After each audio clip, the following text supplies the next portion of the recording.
A 19-year-old kid from small-town America, crouched in a sandbagged bunker somewhere in the Mekong Delta, humidity pressing down like a wet blanket, mosquitoes the size of hummingbirds circling in the thick air. The sound of distant artillery rumbles through the night, and somewhere in the darkness, the enemy might be moving through the jungle. But right now, at this moment, none of that matters, because pressed against his ear is a small transistor radio, barely bigger than a pack of cigarettes, and through the static comes the opening guitar riff of a song from home. For 3 minutes and 27 seconds, he's not in Vietnam. He's back at the drive-in with his girlfriend. He's cruising Main Street with his buddies. He's anywhere but here. This is a story about survival, but it's not the kind of survival you might think. We're not talking about the tactics that kept soldiers alive in firefights or the strategies that won battles. We're talking about something more fundamental, more human. We're talking about the survival of the self, of identity, of sanity itself. And in the strange, surreal, often nightmarish reality of the Vietnam War, that survival came through music. The Vietnam War was America's first rock and roll war.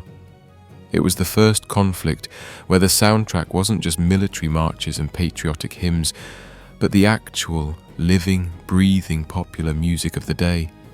The Beatles and the Rolling Stones, Jimi Hendrix and Aretha Franklin, Johnny Cash and Merle Haggard, Creedence Clearwater Revival and The Doors. Music that questioned authority, music that celebrated freedom, music that spoke to a generation torn between duty and doubt. And somehow, impossibly, all of this music made its way to the jungles, rice paddies, and fire bases of Southeast Asia. The average age of the American soldier in Vietnam was 19 years old. Think about that for a moment. 19. In World War II, the average age had been 26. These weren't seasoned adults being shipped off to war. These were kids, teenagers, young men who, just months before, had been worrying about their grades, their dates for the prom, whether the local garage band they played in would ever make it big. And now they were 12,000 miles from home, in a war zone, facing an enemy they often couldn't see and frequently couldn't understand. Music became their lifeline. It was the thread that connected them to who they had been before the war and who they hoped they might be again when they returned. It helped them make sense of the senseless. It gave them a language for feelings they couldn't otherwise express. It bound together diverse groups of soldiers into makeshift communities, and perhaps most importantly, it helped them hold on to their humanity in a situation designed to strip it away. But the story of music in Vietnam isn't simple. It's not a neat narrative with a beginning, middle, and end. It's complicated, contradictory, and deeply personal. Different soldiers connected with different music for different reasons. What saved one man's sanity might have driven another to tears. What provided comfort in one context could trigger memories of trauma in another. The music meant something different to every person who heard it, and it meant something different at different points in their tour of duty. Over the next couple of hours, we're going to explore this story from every angle we can find. We'll talk about the technology that made it possible for music to reach even the most remote outposts. We'll dive into the different genres that meant the most to soldiers, the rock and roll that defined a generation, the soul music that spoke to African American troops, the country music that connected soldiers to home, the protest songs that created complicated feelings. We'll look at how music was used in combat, how it was performed live, and how it became a weapon of psychological warfare. We'll hear stories from individual veterans about specific songs that defined their experience, and we'll examine the long shadow that Vietnam-era music continues to cast over veterans decades after they came home. This is the story of what music meant to soldiers in the Vietnam War, and it's a story that deserves to be told. Before we can understand what music meant in Vietnam, we need to understand how it got there in the first place. And that story begins with a technological revolution that, while it might seem mundane today, fundamentally transformed the nature of warfare and the soldiers' experience of it. In previous American wars, music had certainly played a role. During the Civil War, regimental bands marched with troops and played at camps. In World War I and World War II, soldiers gathered around radios in recreation halls or listened to armed forces radio broadcasts when they could. The USO brought live entertainment to troops. But these were all communal experiences, shared events that required soldiers to be in a specific place at a specific time. Music was something that happened to you, not something you controlled. Vietnam was different. Vietnam was the first war where individual soldiers could carry their own personal soundtracks with them wherever they went. And this wasn't just a minor convenience. It was a fundamental shift in the relationship between soldier and music, between individual and war. The key was the transistor radio. Invented in the late 1940s and refined throughout the 1950s, transistor radios represented a massive leap forward in miniaturization. Unlike the bulky, fragile vacuum tube radios of previous generations, transistor radios were small, light, durable, and battery-powered.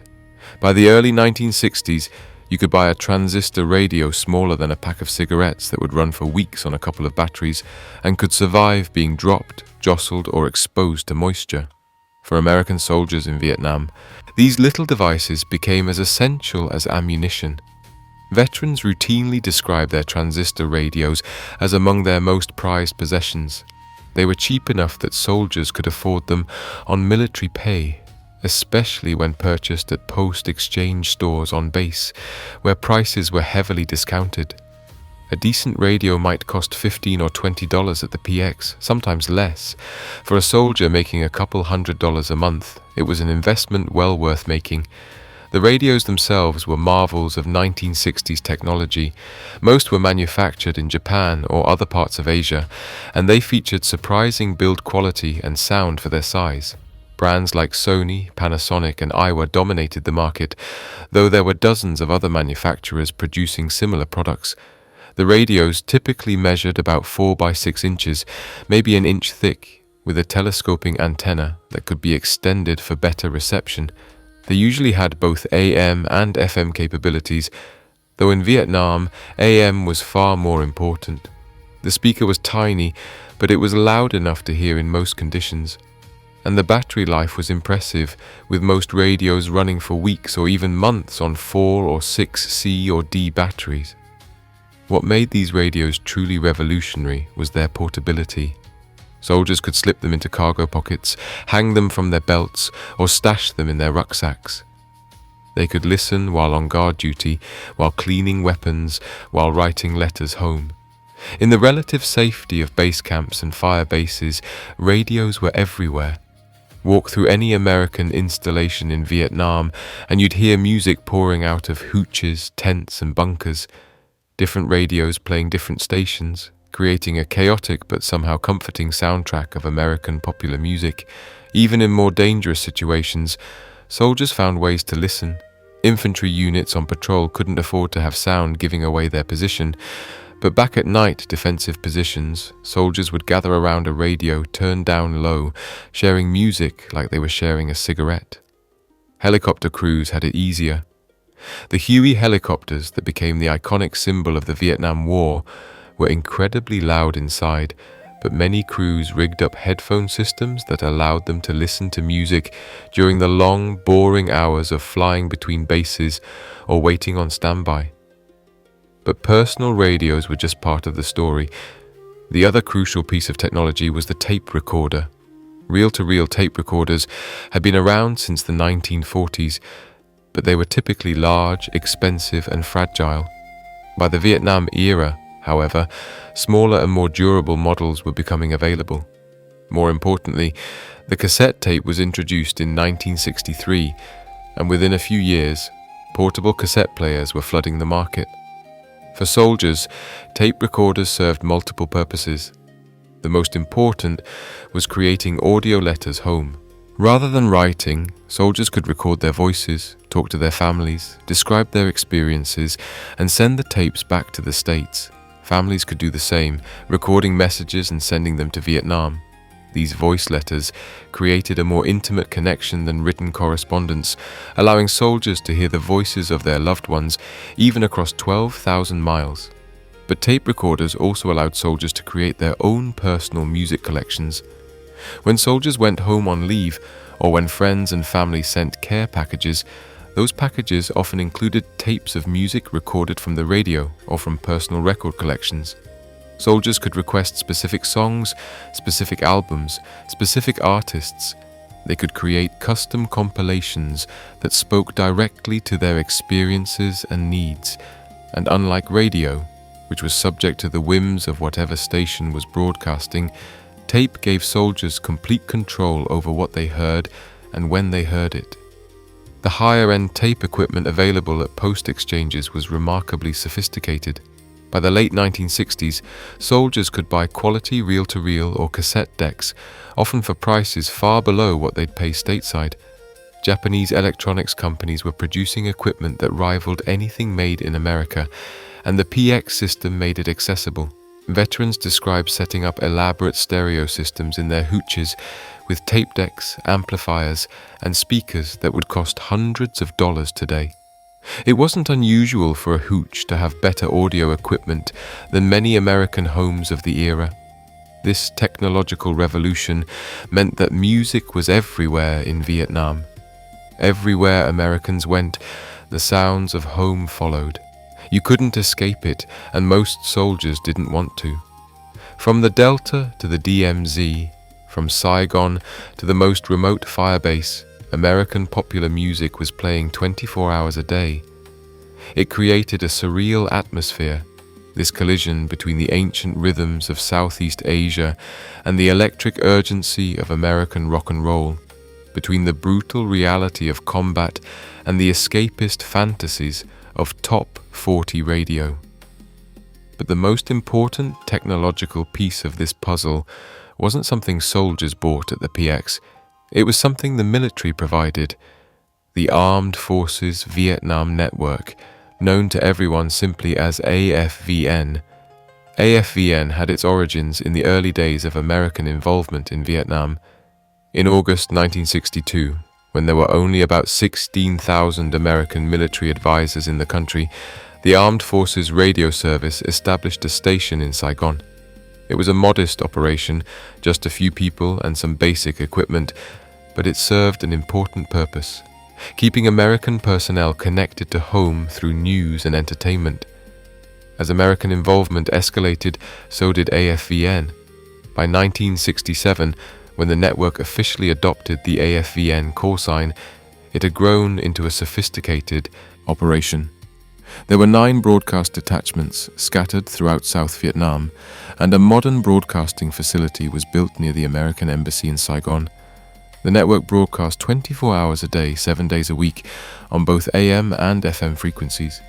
And perhaps most importantly, the network's signal was powerful enough to reach virtually anywhere American troops were stationed, from major cities to remote mountain outposts. For soldiers, AFVN was more than just a radio station. It was a lifeline to the world they'd left behind. Every hour, on the hour, there was news from home and around the world. There were sports scores from professional baseball, basketball, football. There were comedy programs and talk shows. And most importantly, there was music. Lots and lots of music. The music programming on AFVN was sophisticated and diverse. The network didn't just play random songs. They had actual disc jockeys, many of them civilian broadcasters who had been hired specifically for their on-air experience. These DJs did their shows just like they would have done them on any stateside station. They introduced songs, made jokes, read dedications, and created a sense of personality and connection with their audience. Some of these disc jockeys became legendary. Chris Noel, a model and actress who hosted a show called A Date with Chris, became one of the most beloved voices in Vietnam. Pat Sajak, who would later become famous as the host of Wheel of Fortune, was an AFVN DJ. Adrian Cronauer, whose experiences loosely inspired the film Good Morning Vietnam, was known for his irreverent humor and his willingness to push boundaries. These personalities made AFVN feel less like military programming and more like a real radio station. The network also brought in pre-recorded shows from major stateside personalities. Wolfman Jack, Casey Kasem, and others recorded programs in Los Angeles that were then flown to Vietnam and broadcast. These shows typically featured countdown formats, playing the current top 40 hits from American radio. For soldiers, these programs were gold. They provided not just entertainment, but a connection to the popular culture they'd been part of before they deployed. Hearing the latest hits meant they weren't completely cut off from the world. They could still be part of the conversation, could still know what was happening in American music. AFVN played everything. Rock and roll, of course, dominated the airwaves. The Beatles, the Rolling Stones, Creedence Clearwater Revival, Jimi Hendrix. But the network also devoted significant airtime to soul and R&B, recognizing that a large percentage of American troops were African American. Motown hits from the Temptations, the Supremes, and Marvin Gaye were in heavy rotation. Country music got its own dedicated programming blocks, with artists like Johnny Cash, Merle Haggard, and Loretta Lynn representing a more traditional American sound. The network even played some of the anti-war songs that were becoming popular back home. This was controversial and sometimes uncomfortable. Program directors had to walk a fine line between providing soldiers with the music they wanted to hear and avoiding content that might be seen as undermining morale. But for the most part, AFVN let the music speak for itself. If a song was popular in America, it got played in Vietnam, regardless of its political content. One of the most interesting aspects of AFVN was its request system. Soldiers could write in requesting songs, often dedicating them to friends, units, or loved ones back home. These dedications were read on air, creating moments of personal connection across vast distances. You might be sitting in a bunker at some remote firebase and suddenly hear your name on the radio, hear a dedication from a buddy in another unit, hear a song that reminded you both of home. These were small moments, but they mattered enormously. The network also broadcast public service announcements that have become part of Vietnam War lore. Messages about everything from avoiding venereal disease to properly handling drinking water to sending mail home. Some of these announcements were deadly serious. Others were intentionally funny, using humor to get important messages across. All of them became part of the soundtrack of the war, part of the shared experience that bound soldiers together. AFVN wasn't without its challenges. The network's facilities and personnel were vulnerable to attack. Technicians servicing antennas at remote transmitter sites sometimes took sniper fire. In May 1968, a car bomb exploded outside the AFVN studio in Saigon, causing significant damage.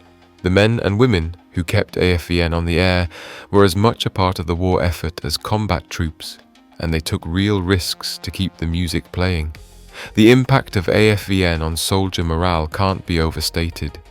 Veterans describe tuning in every chance they got, adjusting their transistor radios to catch the signal through the atmospheric interference and tropical storms. At night, when conditions were right, soldiers could sometimes pick up other stations, even broadcasts from as far away as Australia or Hong Kong. But AFVN was home. AFVN was familiar. AFVN was the voice that said you weren't forgotten, that America was still out there, that there was still a world beyond this war. The combination of personal radios, tape recorders, and AFVN created a completely new kind of war experience. Previous generations of soldiers had written letters home and waited weeks for replies. They'd relied on military-provided entertainment and the occasional USO show. Their connection to home culture had been limited and sporadic. But Vietnam soldiers could wake up in the morning and hear the same songs their girlfriends were listening to back in California. They could record messages to their families and receive recorded replies. They could create personal soundtracks that reflected their individual tastes and needs. This wasn't just about entertainment, this was about identity. In a situation designed to strip away individuality, to turn civilians into soldiers and soldiers into parts of a larger machine, music became a way to hold on to the self. You might be wearing the same uniform as everyone else, carrying the same rifle, following the same orders. But your choice of music, your personal radio, your collection of tapes, these were yours. They were individual choices in a world that offered precious few of them.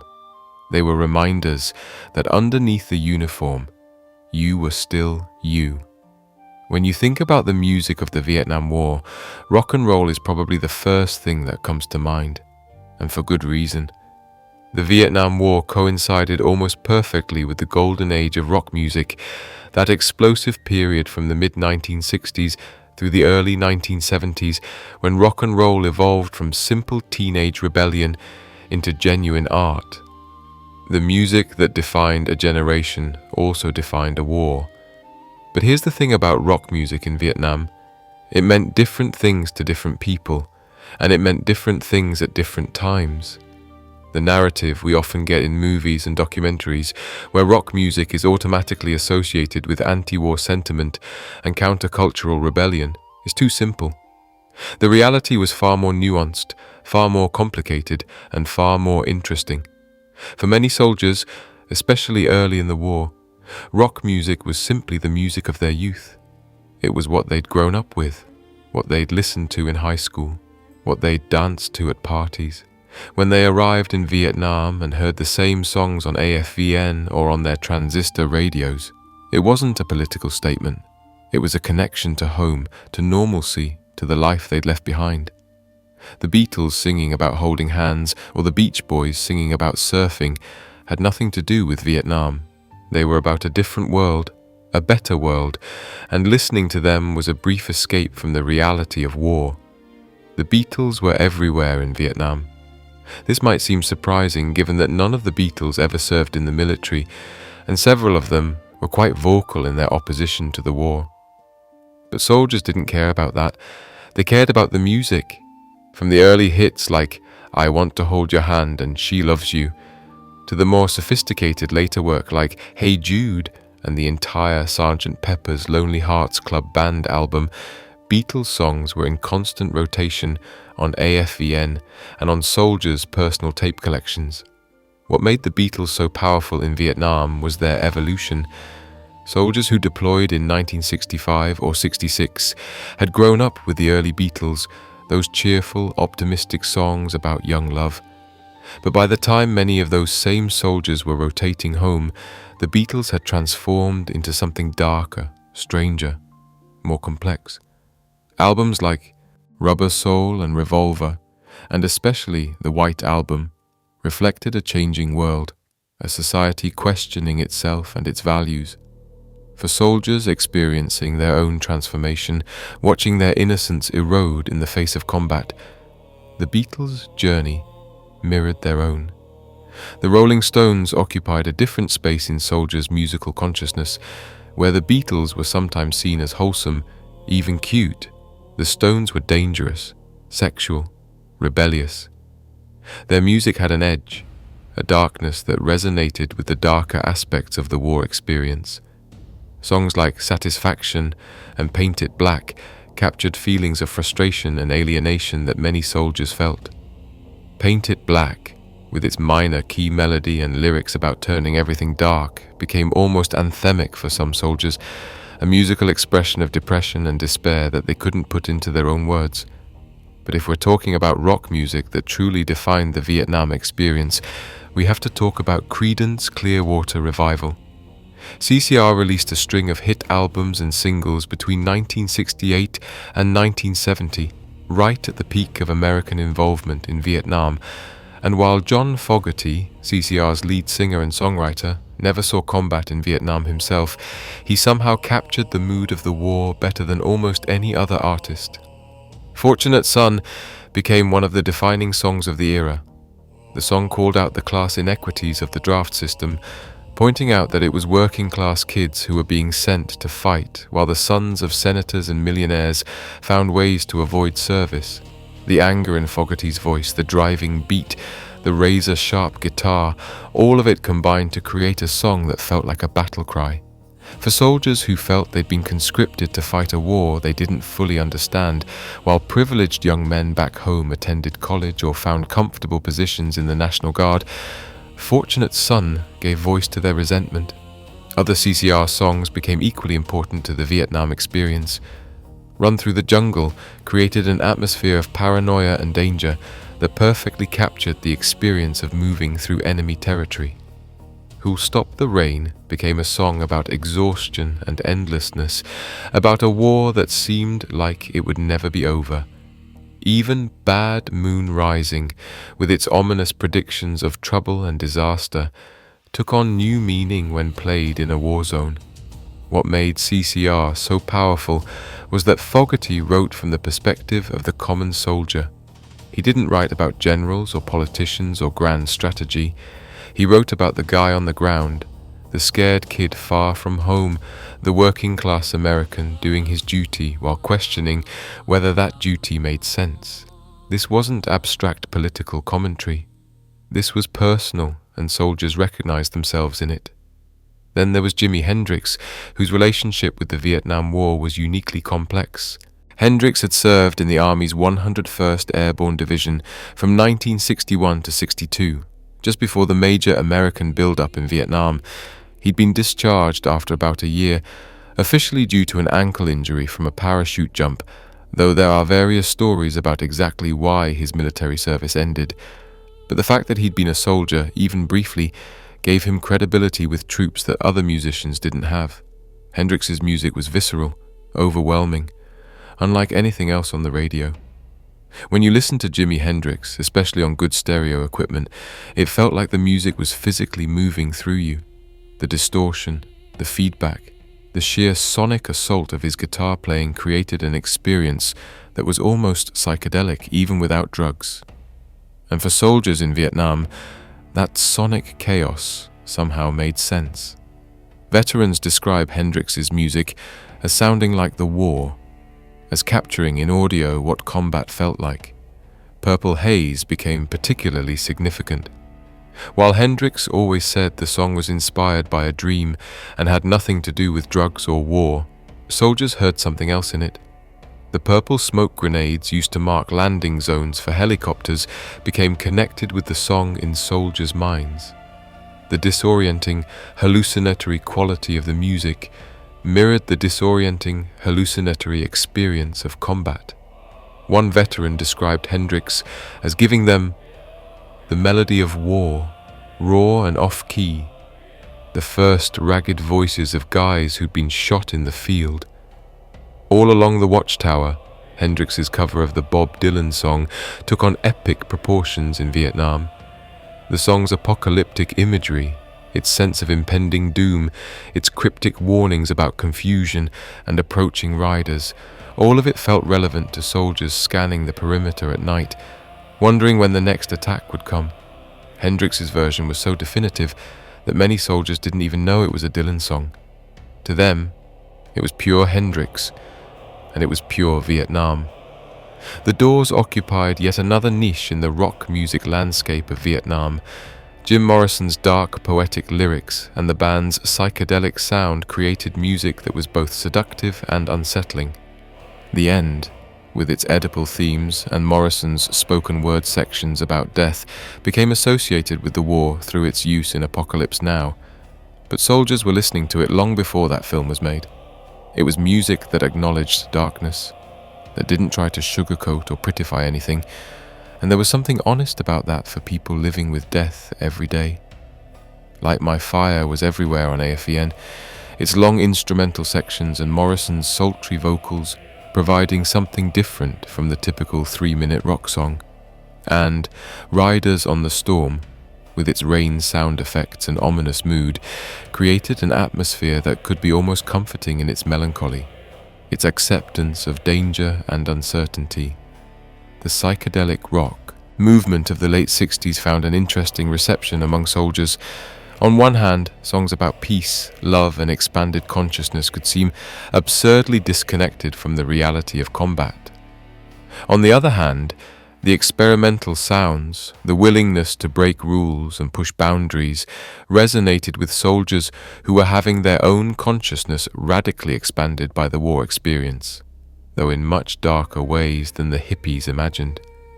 Jefferson Airplane's White Rabbit, with its references to Alice in Wonderland and its building intensity, became a soundtrack for a different kind of intensity. Iron Butterfly's In a Gada da Vida, with its 17-minute running time and heavy organ and guitar, was perfect for those long tropical nights when time seemed to stretch endlessly. Even the Grateful Dead, whose sprawling improvisations and countercultural associations might have seemed out of place, found an audience among soldiers who appreciated music that didn't follow conventional patterns.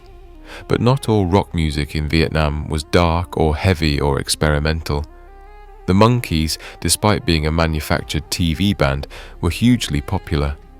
Last Train to Clarksville, with its upbeat melody and lyrics about not knowing if you're ever coming home, took on new meaning for soldiers heading to Vietnam. The song was ostensibly about a soldier going off to an unnamed war, and soldiers adopted it as their own. The Who, the Kinks, the Yardbirds, the Animals, all of the British invasion bands found audiences in Vietnam. The Dave Clark Five, Herman's Hermits, even Freddie and the Dreamers. These weren't deep, meaningful artists. They were pop music, often dismissed by serious critics. But soldiers weren't music critics. They just wanted something that made them feel good, something that reminded them of better times, something that cut through the boredom and fear. American rock bands were equally popular. The Byrds, Buffalo Springfield, the Mamas and the Papas. Steppenwolf's Born to be Wild and Magic Carpet Ride captured a sense of freedom and movement that appealed to soldiers who felt trapped. Three Dog, Night, Blood, Sweat and Tears, Chicago. All of them were in constant rotation on AFVN and in soldiers' tape collections. And we can't talk about rock music in Vietnam without mentioning We Gotta Get Out of This Place by the Animals, but we're going to save that story for its own section because it deserves the full treatment. What's important to understand about rock music in Vietnam is that it wasn't monolithic. Different soldiers connected with different music. Some guys loved the heavy stuff, the loud guitars and aggressive drums. Others preferred the more melodic, harmony-driven sound of bands like the Beach Boys or the Association. Some soldiers wanted music that reflected their anger and confusion. Others wanted music that made them forget, at least temporarily, where they were and what they were doing. Rock music also created divisions and connections within units. Musical taste could be a way to find your people, to identify who you might get along with. If you walked past a hooch blasting Hendrix, you knew something about the guys inside. If you heard Simon and Garfunkel drifting out of another tent, that told you something different. Music became a language, a way of signaling identity and values without having to spell everything out. The evolution of rock music during the Vietnam years also meant that the music itself was changing as soldiers experienced it. The straightforward rock and roll of the early 60s gave way to harder rock, heavier sounds, more complex arrangements.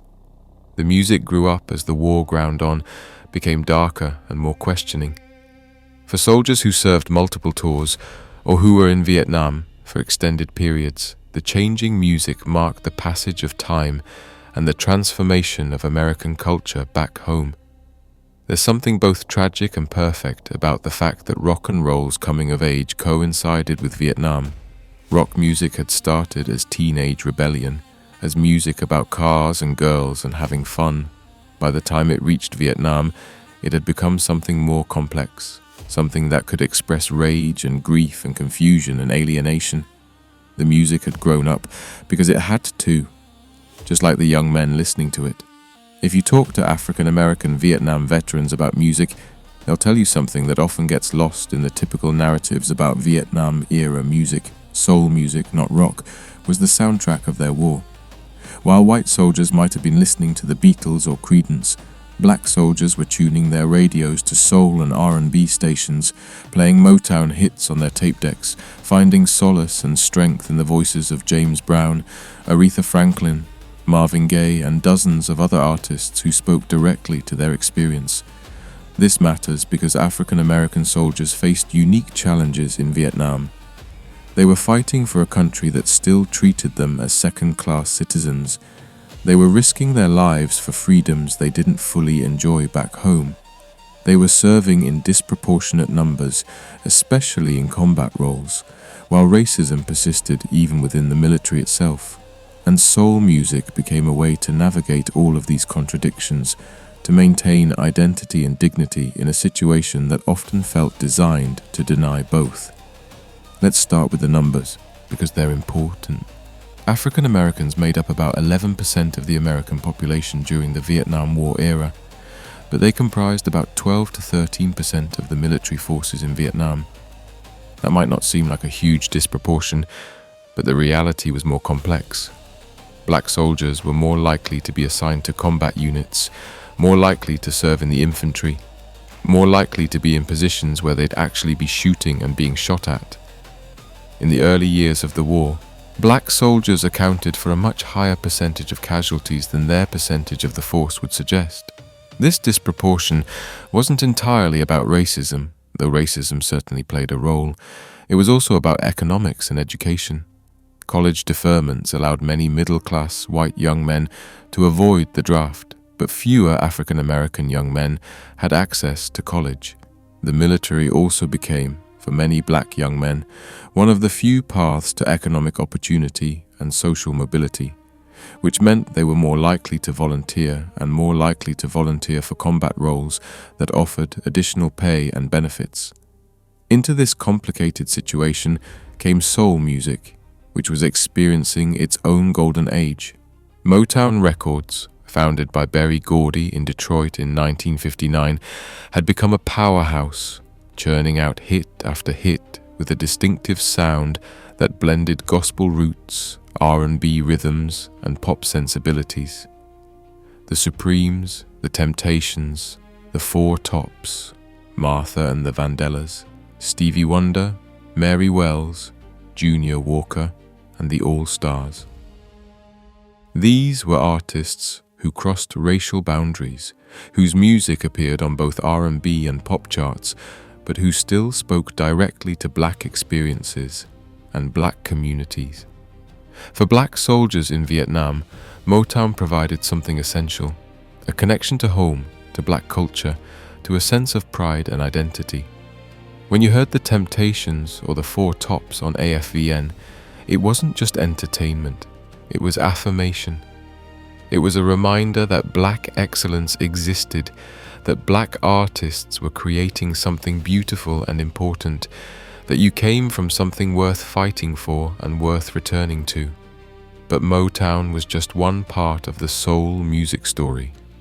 There was Stax Records in Memphis, with artists like Otis Redding, Sam and Dave, and Booker T, and the MGs creating a grittier, more gospel-influenced sound. There was Atlantic Records, home to Aretha Franklin and Wilson Pickett.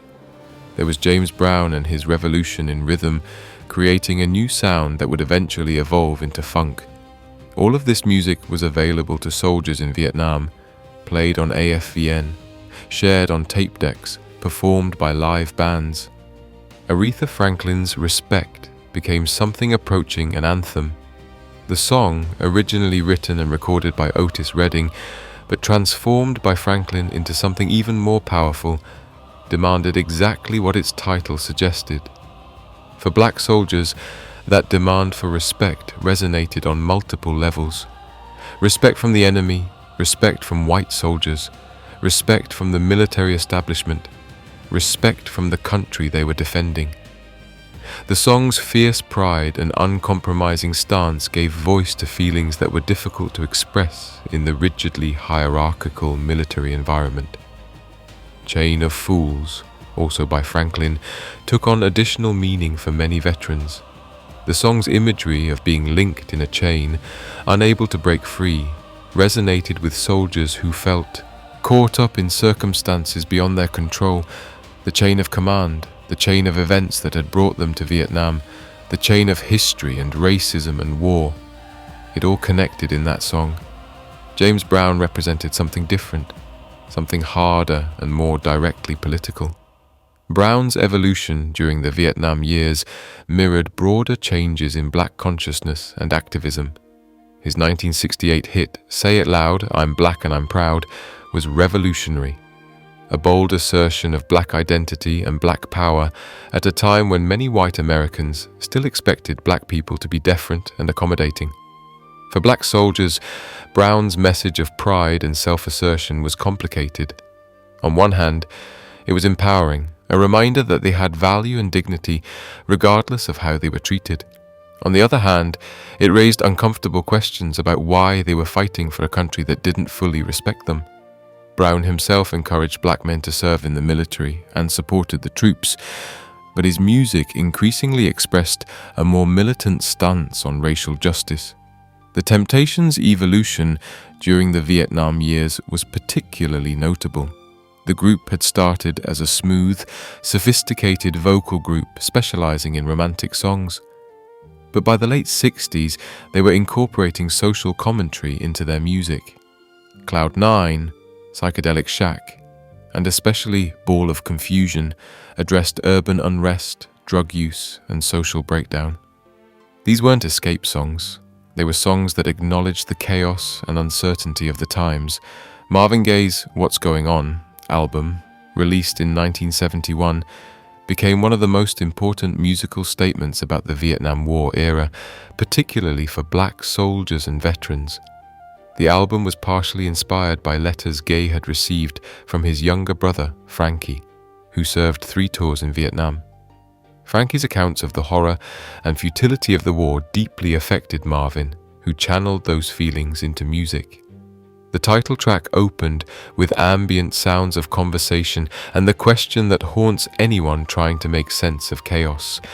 The song built into a plea for peace and understanding, for an end to war and suffering. But it wasn't naive or simplistic. It acknowledged complexity, acknowledged pain, acknowledged that there were no easy answers. For soldiers and veterans trying to process what they'd experienced, What's Going On provided a musical language for thoughts and feelings they struggled to express.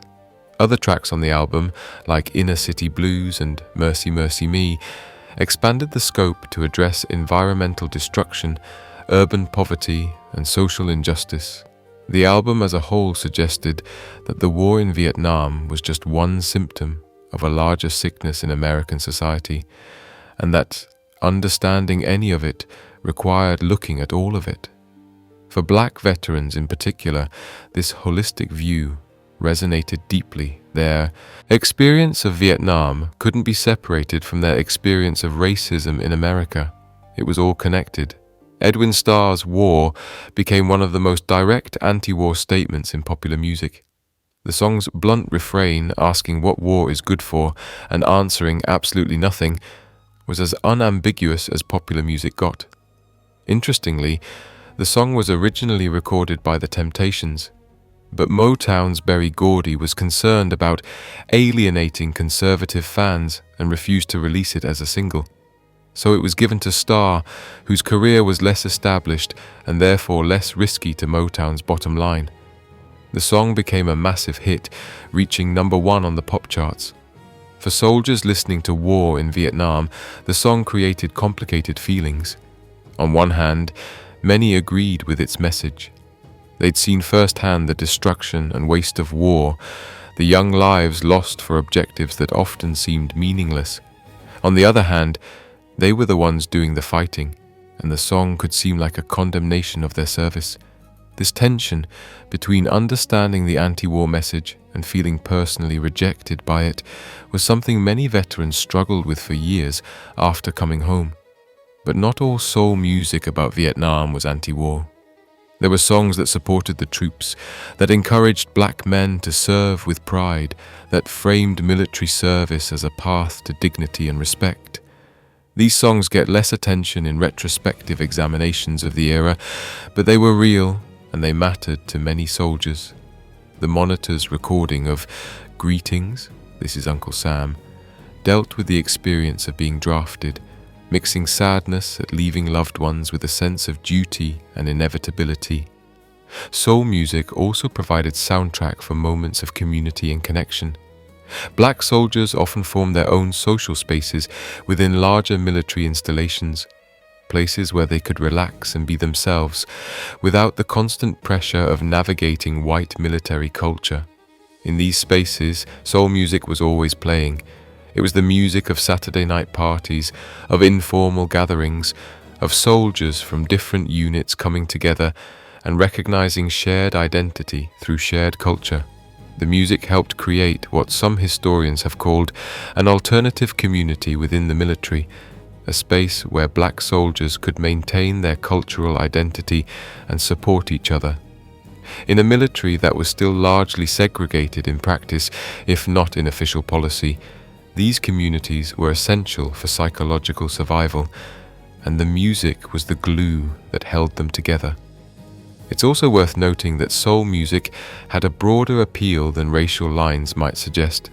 Many white soldiers loved soul music, and many black soldiers enjoyed rock and roll. Music wasn't perfectly segregated by race, even if different groups gravitated toward different sounds.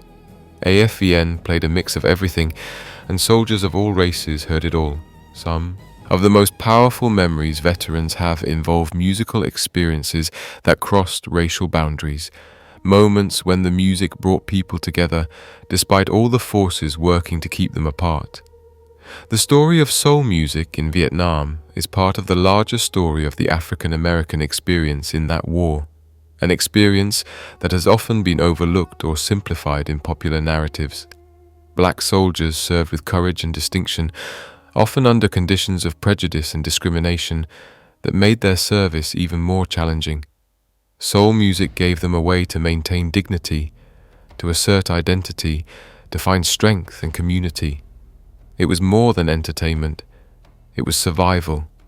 If you drove through rural America in the 1960s and early 70s, chances are the radio in your car would be tuned to country music. The Grand Ole Opry was still the center of country music world, broadcasting from Nashville every Saturday night to millions of listeners. Country music represented a more traditional America, an America of small towns and family values, of hard work and patriotism, of faith and honor. Many American soldiers came from this world. They came from the South and the Midwest, from farm communities and small towns where country music was simply the music everyone listened to. For these soldiers, country music in Vietnam wasn't a political statement or a cultural choice. It was home. It was the sound of Saturday nights at the local bar, of Sunday mornings on the radio, of their parents' record collections. And when they heard it on AFVN or on their own tape decks, it connected them to that home in ways that other music couldn't. AFVN recognized this and dedicated specific programming blocks to country music. Charlie Williams' Country Corner program, which aired in the early morning hours, became a favorite for soldiers who wanted to hear Buck Owens, Loretta Lynn, and other country stars. The program's timing meant that many soldiers listened to it on guard duty when they were awake at 0400 hours, scanning the perimeter and trying to stay alert. There was something comforting about those familiar voices and sounds in the darkest, loneliest hours. Johnny Cash occupied a unique position in the country music landscape of the Vietnam era. Cash had served in the Air Force from 1950 to 54, so he was a veteran himself. He understood military life and military service in a way that many other entertainers didn't, and his music had an authenticity, a working-class sensibility that resonated with soldiers from similar backgrounds. Cash's 1971 trip to Vietnam to perform for troops was transformational for him. He went to support the soldiers, believing in their sacrifice and their service, but what he saw there shocked him. The exhaustion in soldiers' faces, the evident futility of much of what was happening, the waste of young lives. He came back changed, more questioning about the war, even as he remained supportive of the men and women fighting it. He captured some of these complicated feelings in Singin' in Vietnam Talkin' Blues, a song that described his visit and his observations. The song didn't take a clear political stance. It acknowledged the danger soldiers faced, expressed admiration for their courage, and conveyed a desire for the war to end. It was a perfectly Johnny Cash response, refusing to reduce a complex situation to simple slogans, speaking from the heart about what he'd witnessed. Cash's prison albums, recorded live at Folsom Prison and San Quentin, resonated strongly with soldiers. There was something about Cash's connection to prisoners, his willingness to perform for society's outcasts, that felt relevant to soldiers who increasingly felt like outcasts themselves. The raw energy of those performances, Cash's obvious empathy for his audience, the sense that he was speaking for the voiceless, all of it translated to the Vietnam experience. Merle Haggard represented a more conservative strain of country music, though his politics were more complicated than they often seemed.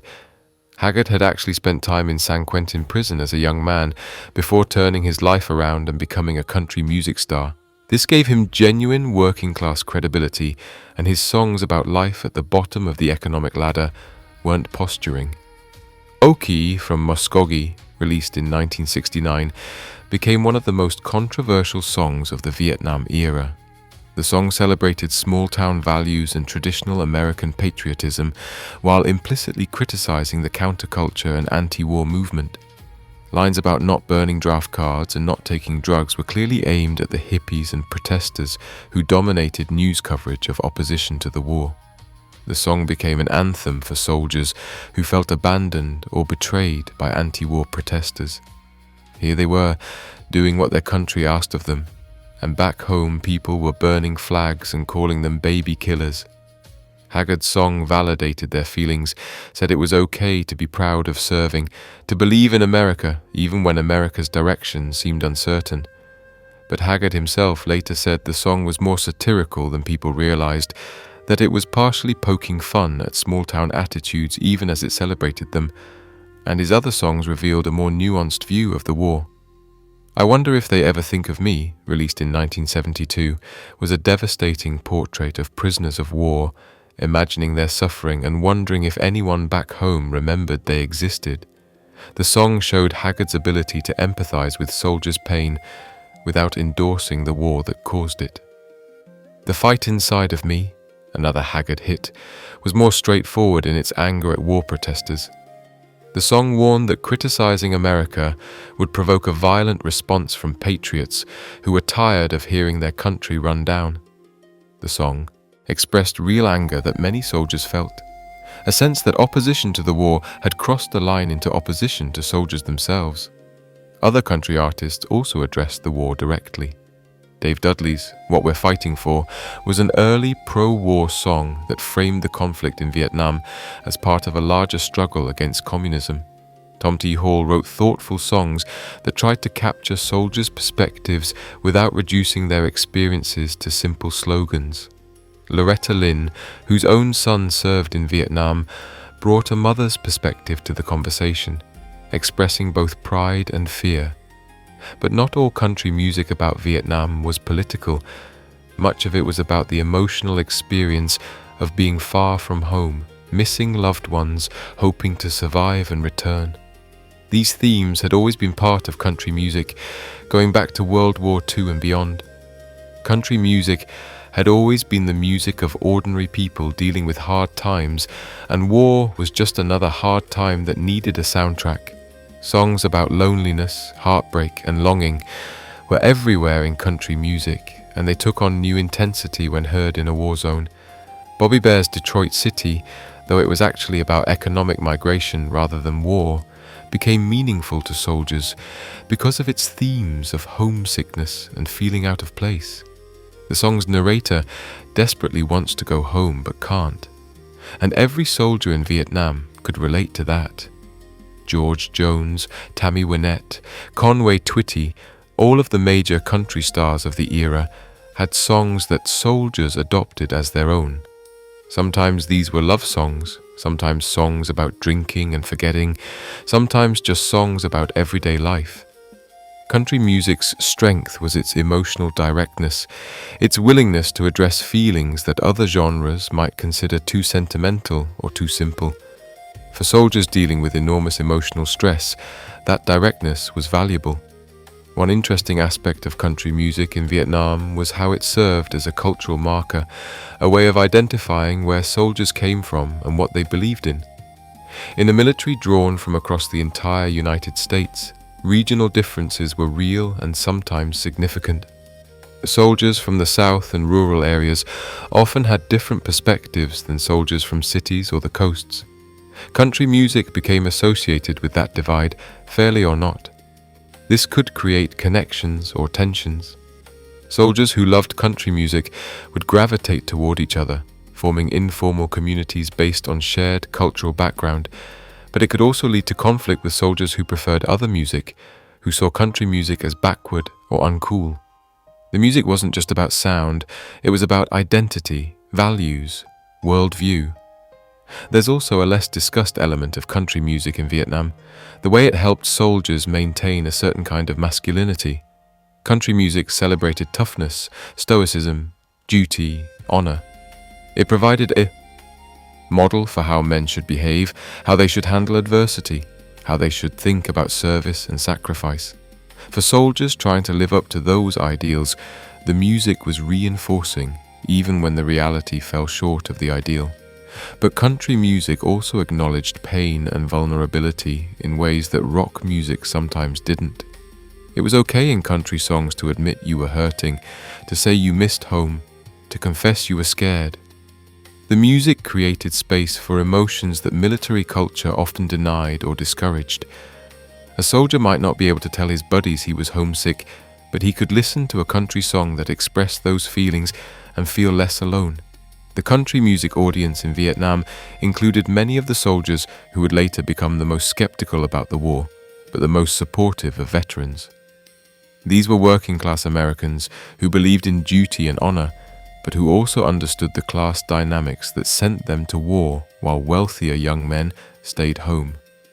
Country music spoke to their experience in ways that addressed both the pride they felt in their service and the anger they felt at how that service was sometimes exploited or dismissed.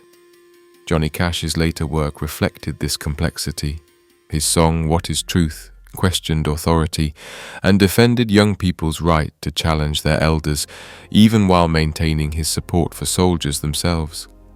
When President Nixon invited Cash to perform at the White House and suggested he play Okie from Muskogee, Cash instead performed "What is Truth," a deliberate choice that signaled his refusal to be put in a simple political box. For veterans, country music often remained important long after they came home. It was music that acknowledged their experience without sensationalizing it, that respected their service without glorifying war, that understood both the pride and the pain of being a Vietnam veteran. In an era when many veterans felt they had to hide their service or defend it constantly, country music provided a cultural space where their experience was respected and understood. If you ask Vietnam veterans to name the one song that defines their experience, the answer that comes up more than any other isn't a protest song or a pro-war anthem. It isn't the latest hit from the Beatles or a soul classic from Motown. It's a song by a British band called The Animals, recorded in 1965, that never mentions Vietnam or war or politics. It's called "We Gotta Get Out of This Place," and it became the unofficial anthem of American soldiers in Vietnam. This needs its own section because the story of this song and its relationship to Vietnam is fascinating, surprising, and deeply moving. It's a story about how music can take on meanings that its creators never intended, how soldiers can transform something from popular culture into something deeply personal, how a simple rock and roll song can become a lifeline. Let's start with the song itself. "We Gotta Get Out of This Place" was written by the husband and wife songwriting team of Barry Mann and Cynthia Weil, part of the legendary Brill Building community of professional songwriters in New York. They wrote it as a song about economic desperation, about young people trapped in a dying industrial town with no prospects and no future. The song's narrator sees his father working himself to death for nothing and knows that he has to escape before the same thing happens to him. The song was originally intended for the Righteous Brothers, but instead it ended up with the Animals, a British rock band that had already scored hits with The House of the Rising Sun and Don't Let Me Be Misunderstood. The Animals version, released in the summer of 1965, was rawer and more urgent than the demo. Eric Burdon's vocals were filled with desperation and determination. The bass line, played by Chas Chandler, was prominent and driving. The whole thing felt like a cry for help and a battle cry at the same time. The song was a hit, reaching number 13 on the US charts and number 2 in the UK. It became popular with teenagers, especially working-class kids who identified with the sense of being trapped. It was played at proms and graduation parties, a song about wanting to move beyond where you were to something better. This was all straightforward enough. A good song with a relatable message that connected with his audience. But then something remarkable happened. American soldiers started arriving in Vietnam in large numbers. Young working-class men, many of them drafted, found themselves in a war zone 12,000 miles from home. And when they heard, "We got to get out of this place," on AFVN or on their transistor radios, they heard something completely different from what the songwriters had intended. They heard their own situation, their own desperation, their own determination to survive. Think about the lyrics from a soldier's perspective. The song talks about being in a place that's killing you, watching people around you die, knowing that if you don't escape, you'll end up the same way. It talks about being somewhere that isn't home, somewhere you don't belong, somewhere you desperately need to leave. Every single line could be about Vietnam, even though Vietnam is never mentioned. The song became about the war through a kind of musical alchemy, its original meaning transformed by the context in which it was heard.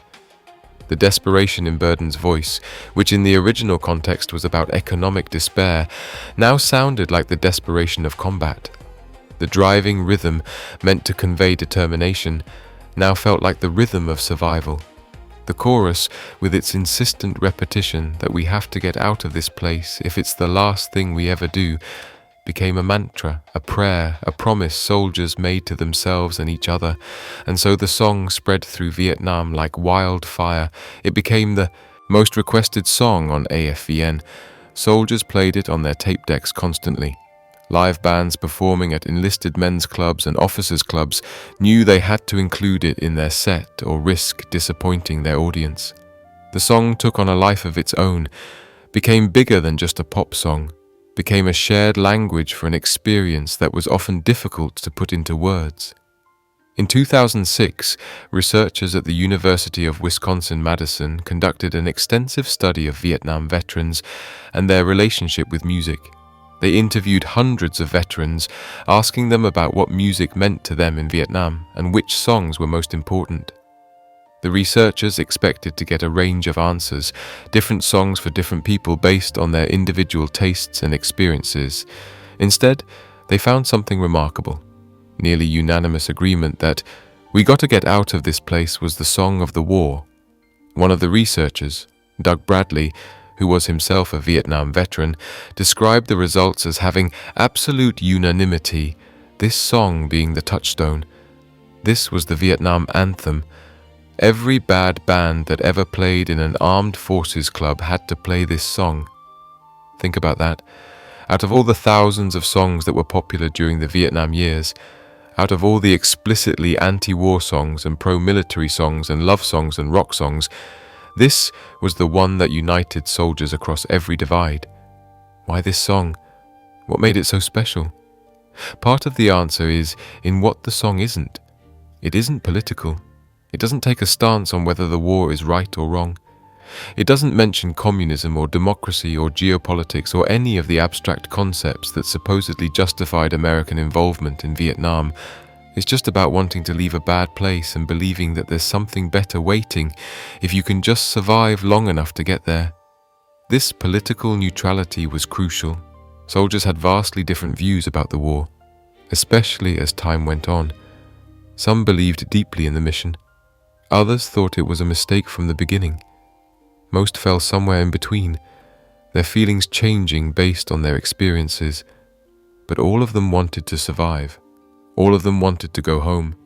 All of them felt, at some level, like they were in a place they didn't belong. We Got to Get Out of This Place spoke to that universal experience without requiring anyone to take a political position. The song also captured something about the working class experience of Vietnam that more explicitly political songs often missed.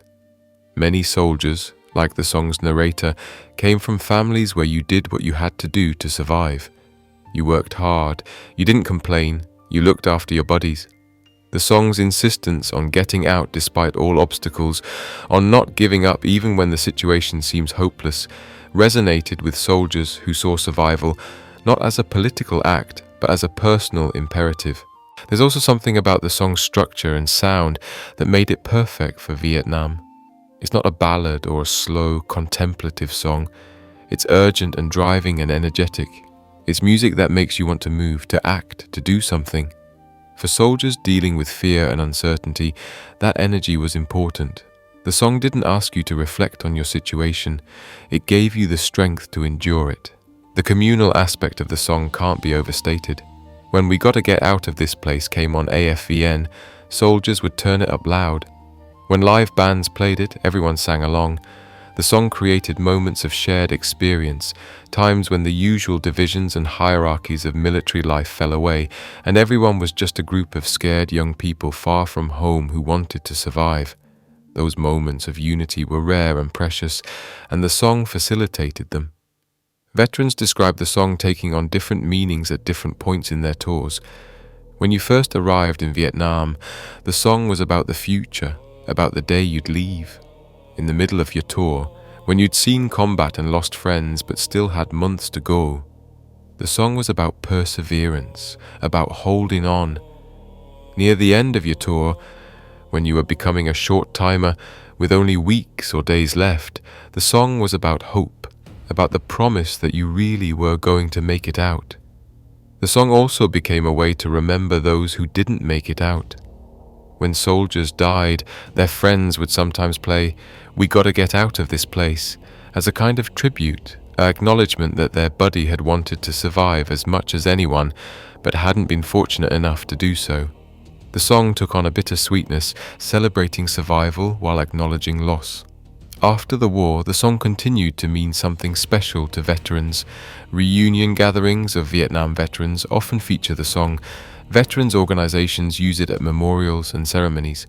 When veterans hear the song, even decades later, they're instantly transported back to Vietnam.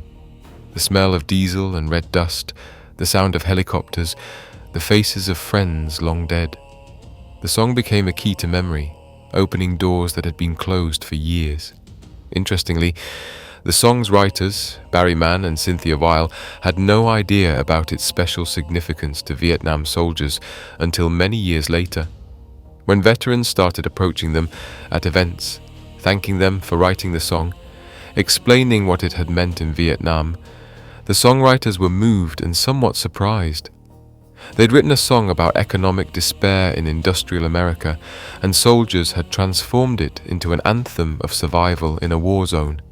It was a reminder of how music, once released into the world, takes on a life of its own. Eric Burdon, the Animals' lead singer, embraced the song's connection to Vietnam. In interviews, he talked about how the song became an anthem for different groups of people, all interpreting it through their own circumstances. He expressed pride that the song had meant so much to soldiers, even though the band hadn't intended any connection to the war when they recorded it. We Gotta Get Out of This Place represents something important about music's power. Songs don't just have the meanings their creators intend. They have the meanings that listeners bring to them. In the case of Vietnam, soldiers took a song about economic entrapment and made it about survival in war. They took a British rock song and made it American. They took popular entertainment and made it personal. And in doing so, they created one of the most powerful and enduring musical connections to the Vietnam War. The song remains relevant today, not just as a historical artifact, but as a living part of Vietnam veterans' lives.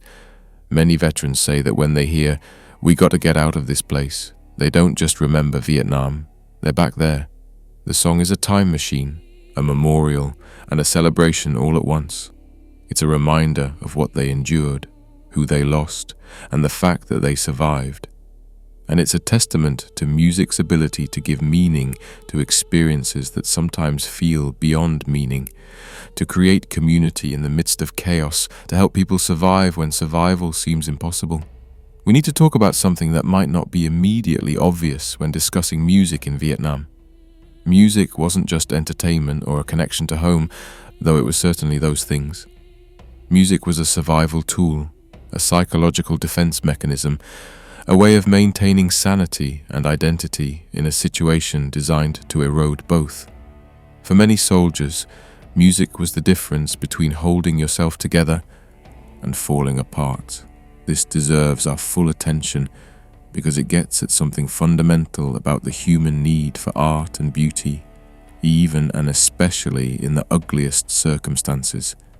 The psychological challenges soldiers faced in Vietnam were enormous and multifaceted.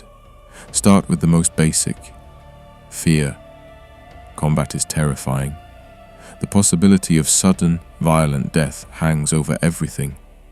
In Vietnam, that threat wasn't just during specific battles or operations. The enemy used guerrilla tactics, hitting unexpectedly and then disappearing. Landmines and booby traps meant that any step could be your last. Snipers could fire from anywhere. Even at base camps that were supposedly secure, the possibility of mortar attacks or sappers infiltrating the perimeter meant you were never truly safe. This constant fear wore soldiers down. The stress of always being on alert, always watching for danger, always ready to fight or flee, takes a devastating psychological toll. Some soldiers handled it better than others, but everyone felt it, and everyone needed ways to cope with it. Music provided an escape from fear, at least temporarily. When you put on headphones or gathered around a tape deck with your buddies, you could enter a different mental space. For 3 or 4 minutes at a time, you could focus on something beautiful rather than something dangerous. Your mind could go elsewhere, follow the melody, lose itself in the lyrics, find a temporary refuge from the reality of where you were and what you might have to face. But fear was just one part of the psychological challenge. There was also boredom. This might seem like a strange thing to mention in the context of a war, but the truth is that much of military life, even in a combat zone, is boring. You spend long hours waiting, standing guard, performing routine tasks, maintaining equipment. The famous line that war is long stretches of boredom punctuated by moments of terror is absolutely accurate. That boredom could be almost as difficult to handle as fear because it gave you time to think, and thinking in Vietnam often wasn't helpful. You'd think about home, about what you were missing, about how much longer you had to serve. You'd think about friends who'd been killed or wounded. You'd think about the general insanity of the situation, the waste, the pointlessness. Thinking too much could drive you crazy. Music filled those empty hours. It gave soldiers something to do with their minds that wasn't destructive. Playing DJ, searching for signals on a transistor radio, organizing tape collections, debating which songs were best, these were activities that consumed time and mental energy in positive ways. They gave soldiers agency and choice in a situation where most choices were made for them. Music also helped maintain individual identity. The military, by design, tries to subordinate individual identity to group identity. You wear the same uniform, follow the same orders, live by the same rules. In basic training, drill instructors literally try to break down civilian identity and rebuild soldiers according to military specifications. This is necessary for unit cohesion and military effectiveness, but it's also psychologically challenging, especially for young men still forming their adult identities. Music became a way to assert individuality within the constraints of military life. Your choice of music said something about who you were, Whether you preferred rock or soul or country, whether you liked experimental sounds or straightforward melodies, whether you gravitated toward love songs or angry songs or political songs, all of these choices were expressions of self in a context that often denied the self. Soldiers would personalize their living spaces with music. In a hooch or tent, you might have pictures of family, a few personal items, and your music collection. These were the markers of individual identity, the signals that said this space belonged to a specific person with specific tastes and history. Music was part of how soldiers created and maintained a sense of self, separate from their role as soldiers. The social aspects of music were equally important. In a situation where you're far from home and family, you need to create new social bonds. The men in your unit become your family, your primary source of emotional support and connection. Music facilitated this bonding. Gathering to listen to music, sharing tapes, arguing about which songs were best. These were social activities that brought people together. Music also created common ground across differences. The military drew from across America, bringing together young men from vastly different backgrounds. City kids and farm kids, northerners and southerners, different races and religions and economic classes.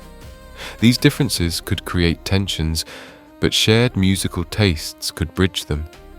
If you and another guy both loved Motown, or both played guitar, or both collected Beatles albums, that commonality could form the basis of friendship regardless of other differences. For some soldiers, making music became even more important than listening to it.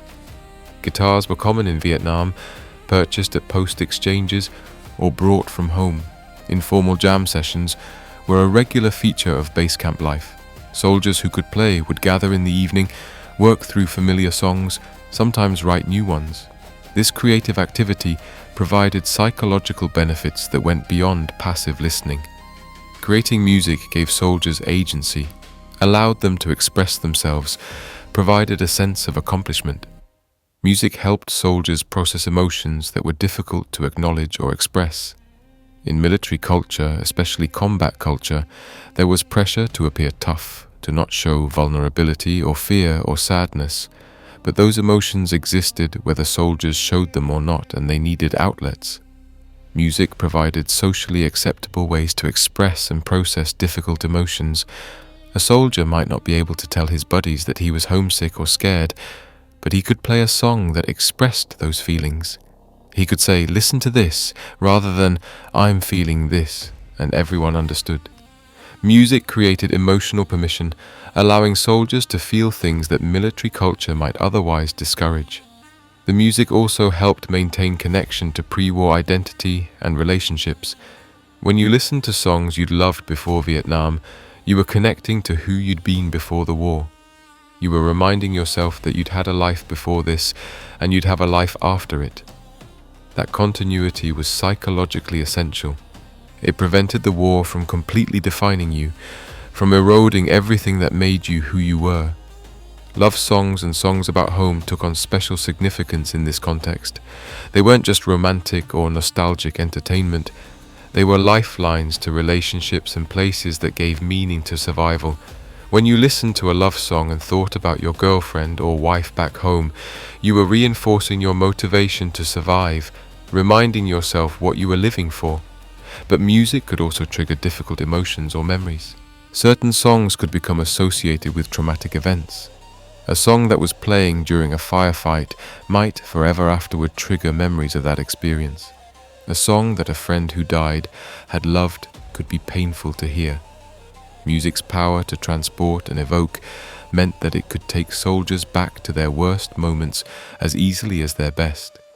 Veterans described this continued power of music long after the war ended. Decades later, hearing certain songs could trigger PTSD symptoms, could bring back memories so vivid that veterans felt like they were back in Vietnam. The music that had helped them survive the war became, for some, a reminder of trauma that was difficult to process or overcome. There's also a more subtle psychological function that music served. It helped normalize an abnormal situation. When you're 19 years old and halfway around the world in a combat zone, the disconnect between that reality and the reality of your peers back home is enormous. They're going to college, working jobs, dating, living normal lives. You're in a war zone. That disconnect can feel surreal, can make soldiers question their own sanity or the sanity of the situation. But when you heard current American music in Vietnam, it created a kind of parallel normalcy. The music was the same as what your friends back home were listening to. For a few minutes, you were having the same cultural experience as them. This reduced the sense of disconnection, made the situation feel slightly less surreal, provided psychological grounding. Music helped create meaning in a situation that often felt meaningless. Many soldiers struggled with the question of why they were in Vietnam, what they were fighting for, whether any of it mattered.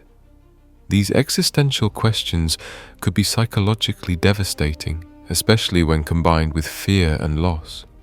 Music didn't answer these questions, but it provided something else: beauty, emotion, connection, meaning of a different kind. Even if the war itself seemed meaningless, the music wasn't. The feelings it evoked weren't. The relationships it facilitated weren't. Some psychologists who've studied Vietnam veterans talk about music as providing what they call a holding environment, a psychological space that contains and supports the self during times of extreme stress. The music held soldiers, supported them, gave them something to hold on to when everything else was falling apart. It was a constant in an inconstant world, a familiar voice in an alien place. We need to address something that Hollywood has gotten spectacularly wrong: the role of music in actual combat. If you've watched Vietnam War movies, you've probably seen scenes of helicopters flying into combat with rock music blasting from speakers, soldiers storming through villages with Fortunate Son or All Along the Watchtower providing the soundtrack. It's dramatic, it's exciting, it's also largely fiction, but the fictional version has become so embedded in popular culture that it's worth examining both what actually happened and why the Hollywood version took hold. The most famous example is, of course, Apocalypse Now. Francis Ford Coppola's 1979 epic includes one of the most memorable scenes in war movie history. A squadron of helicopters, led by Robert Duvall's Colonel Kilgore, attacking a Vietnamese village while Wagner's Ride of the Valkyries blasts from loudspeakers mounted on the helicopters. The scene is visceral, horrifying, and technically brilliant. It's also not what happened in Vietnam. The reality was much more complicated. There were psychological operations units that used sound, including music, as a weapon. These PSYOPs teams had helicopters equipped with powerful speakers, and they did broadcast various sounds over enemy-controlled areas. But they weren't playing Wagner or rock music during actual combat operations. That would have been tactically absurd, alerting the enemy to your presence and drowning out vital radio communications. What PSYOPs units actually did was more targeted and, in its own way, more disturbing. They played recordings designed to prey on Vietnamese cultural and religious beliefs. One infamous example was Ghost Tape Number 10, a recording that featured eerie sounds and a voice claiming to be a dead Vietnamese soldier, warning his comrades to surrender or face a similar fate. The tape was designed to exploit Buddhist beliefs about restless spirits and the importance of proper burial.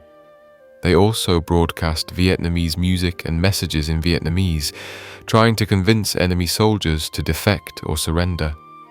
The psychological warfare was real, but it bore little resemblance to the Hollywood version of Americans blasting rock music while charging into battle.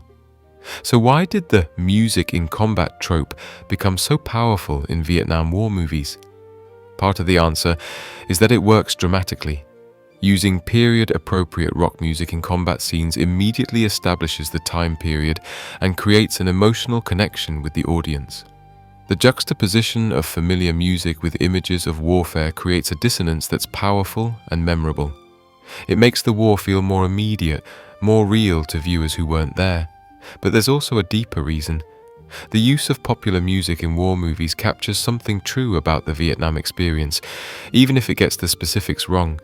Music was constantly present in soldiers' lives in a way that it hadn't been in previous wars. While they weren't literally playing music during combat, they were listening to it before and after operations, and the music in their heads during combat was often whatever they'd been listening to most recently. Veterans talk about songs being stuck in their heads during tense situations. A melody or lyric would loop endlessly, providing a strange mental soundtrack to fear and action. This was involuntary, just the way the human brain works, but it created an internal association between specific songs and specific combat experiences. So while there wasn't actual music playing during firefights, there was music in soldiers' consciousness, and it became part of how they remembered and processed those experiences. Helicopter crews did sometimes have music in their headsets, though not during active combat. The Huey helicopters that became iconic symbols of the war were incredibly loud inside. Normal conversation was impossible without the intercom system, but during long flights between bases or while waiting on standby, pilots and crew members would sometimes patch personal tape players into the intercom system. This allowed them to listen to music during the long, boring stretches that made up much of their duty time. So you might have a situation where a helicopter crew was listening to CCR or Hendrix while flying to pick up troops, then shutting off the music when they got into the landing zone and switching entirely to tactical communications. The music was part of their experience, but not during the most dangerous moments. Hollywood compressed this timeline, putting the music and the combat in the same scene, which made for better movies but distorted the reality. There's also the question of music as a motivational or psychological tool before combat. Some units would gather before an operation and listen to music together. This served multiple purposes. It was a bonding ritual, a way to psych yourself up, a last moment of normalcy before going into danger. The music choice might be anything from aggressive rock that got adrenaline flowing to calm music that helped soldiers center themselves. Infantry units on patrol couldn't afford to make noise, so music during actual movements through enemy territory was impossible. But at night, defensive positions, soldiers might have a radio playing quietly, turned down low enough that it couldn't be heard more than a few feet away. The music provided companionship during long, tense hours of guard duty, helped keep soldiers alert, and offered comfort in the darkness.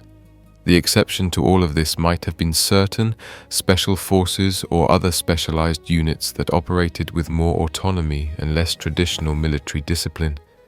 There are stories, difficult to verify, of such units doing things that would have gotten regular army troops in serious trouble. But even if these stories are true, they'd be exceptions rather than the rule.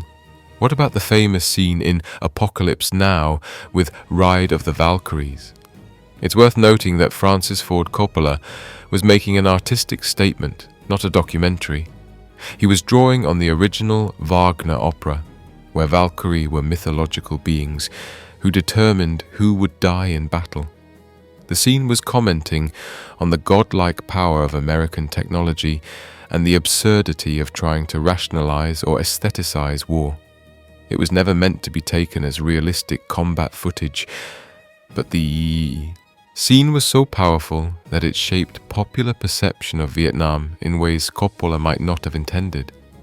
Subsequent films and TV shows adopted the rock music during combat motif because it had become expected.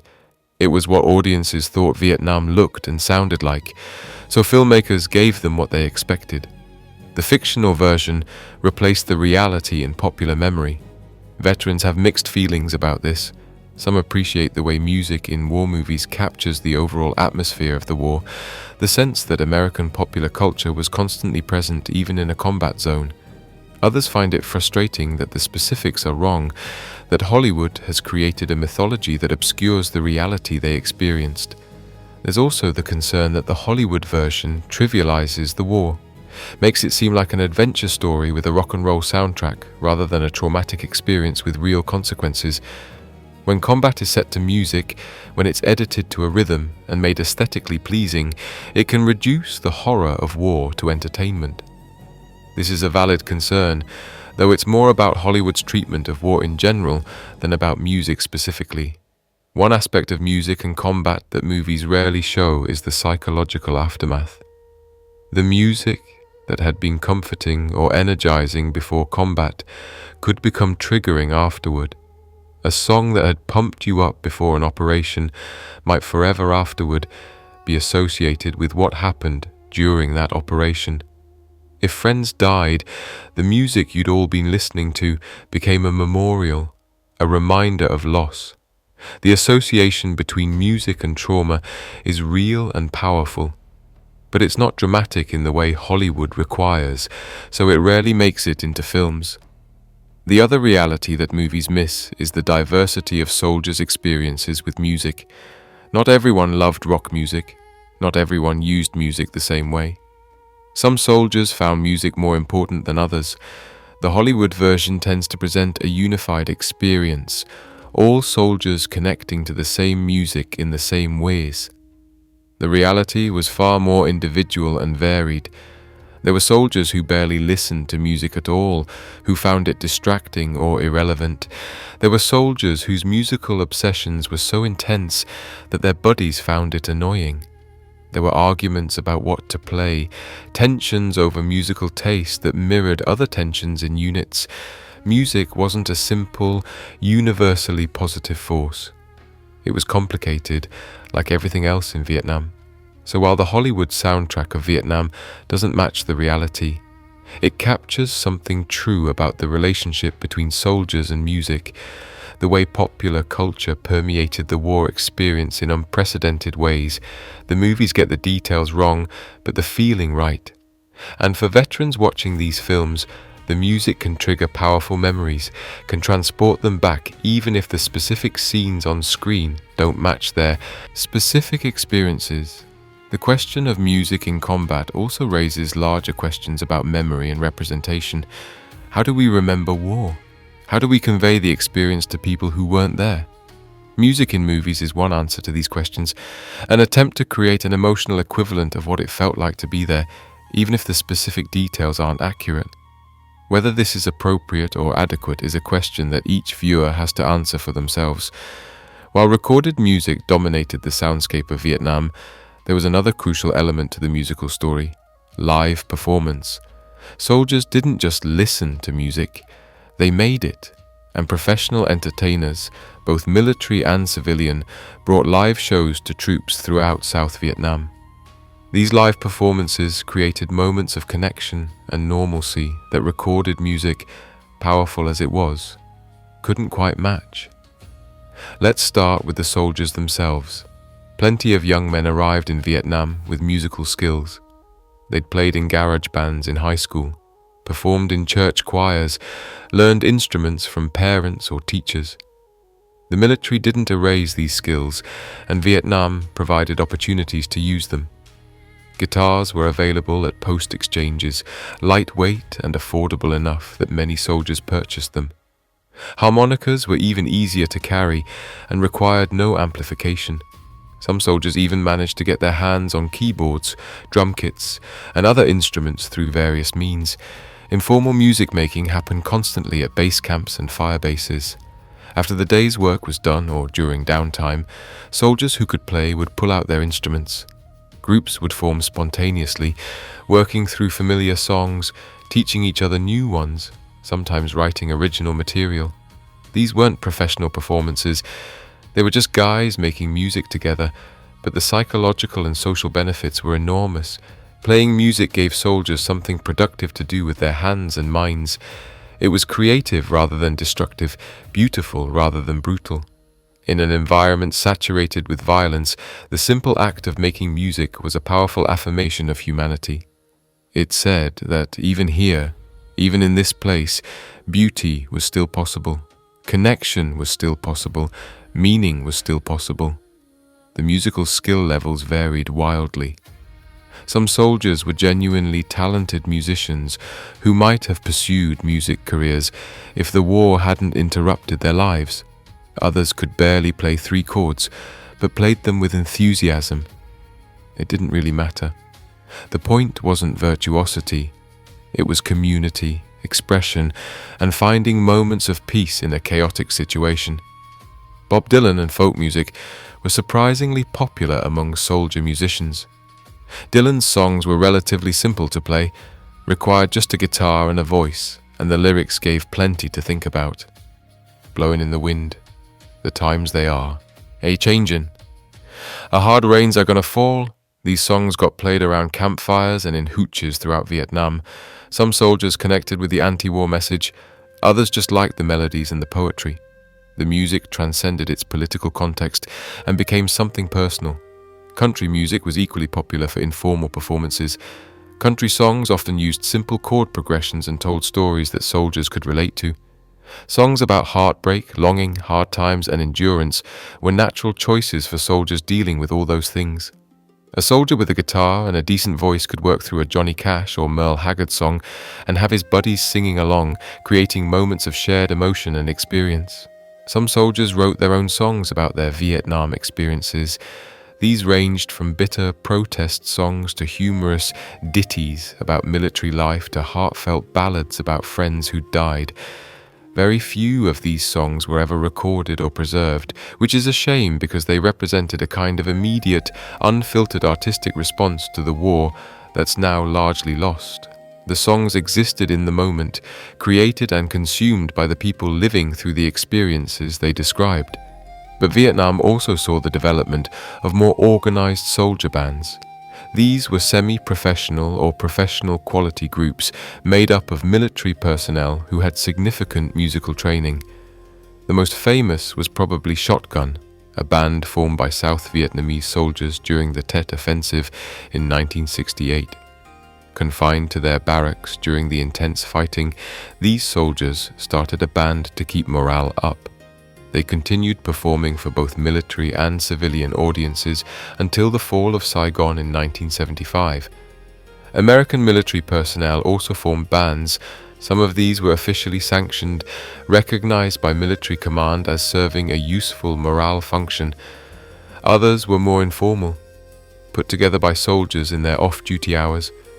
These bands would perform at clubs on base, at recreational facilities, occasionally at hospitals for wounded soldiers. They played covers of current hits, doing their best to sound like the records everyone knew and loved. The quality of these soldier bands varied, but the best of them were genuinely good.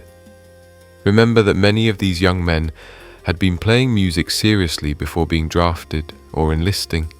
They had real talent and serious dedication to their craft. Vietnam didn't stop them from being musicians. It just changed where and for whom they performed. Then there were the Filipino bands. This is a fascinating and often overlooked part of the Vietnam music story. Throughout the war, Filipino bands were brought to Vietnam to perform at American military clubs and entertainment facilities. These bands were professional musicians, many with extensive experience performing for international audiences. They were hired by civilian contractors who ran clubs and recreation facilities on American bases. The Filipino musicians were incredibly versatile. They could play rock, soul, country, pop, whatever the audience wanted. They learned the latest hits from American radio and reproduced them with impressive accuracy.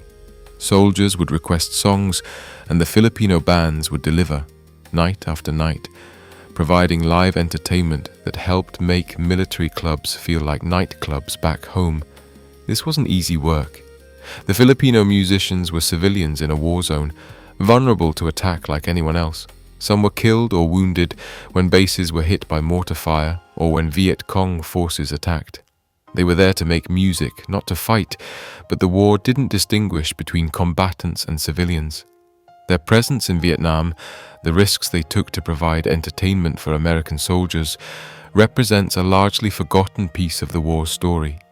The Filipino bands played at venues ranging from small clubs that might hold a couple dozen soldiers to large facilities that could accommodate hundreds. They performed multiple sets each night, taking breaks but essentially working like any club band back in the States.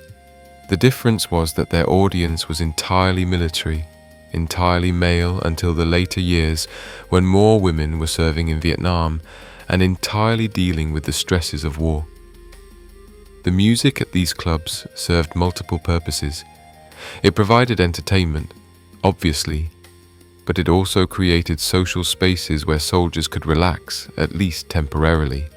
A club with a live band, cold beer, and maybe some female civilian employees working as waitresses or dancers could feel almost normal, could provide a brief escape from the military environment. These were precious moments of respite from the war. But the club scene in Vietnam was also complicated and sometimes dark. Heavy drinking was common. Fights would break out. The presence of Vietnamese women working at clubs created a whole set of issues around exploitation, prostitution, and cross-cultural misunderstanding. The music was the positive element, but it existed within a context that was often problematic. Still, for soldiers who just wanted to hear live music and feel something approaching normal nightlife, the Filipino bands provided an invaluable service. Beyond the clubs, there were also Vietnamese bands and musicians who performed for American audiences. Some played traditional Vietnamese music, introducing American soldiers to sounds they'd never heard before. Others played Western music, having learned rock and roll and pop from American radio and records. These Vietnamese musicians were navigating a complex situation, performing for an occupying military force, while their country was being torn apart by war. Some Americans developed real appreciation for Vietnamese music. The distinctive sounds of traditional instruments, the different scales and rhythms, the vocal styles that were so different from Western singing. For soldiers who took the time to listen and try to understand, Vietnamese music offered a window into the culture they were supposedly defending, but often knew little about. This musical exchange, when it happened, represented one of the few positive aspects of cultural interaction during the war.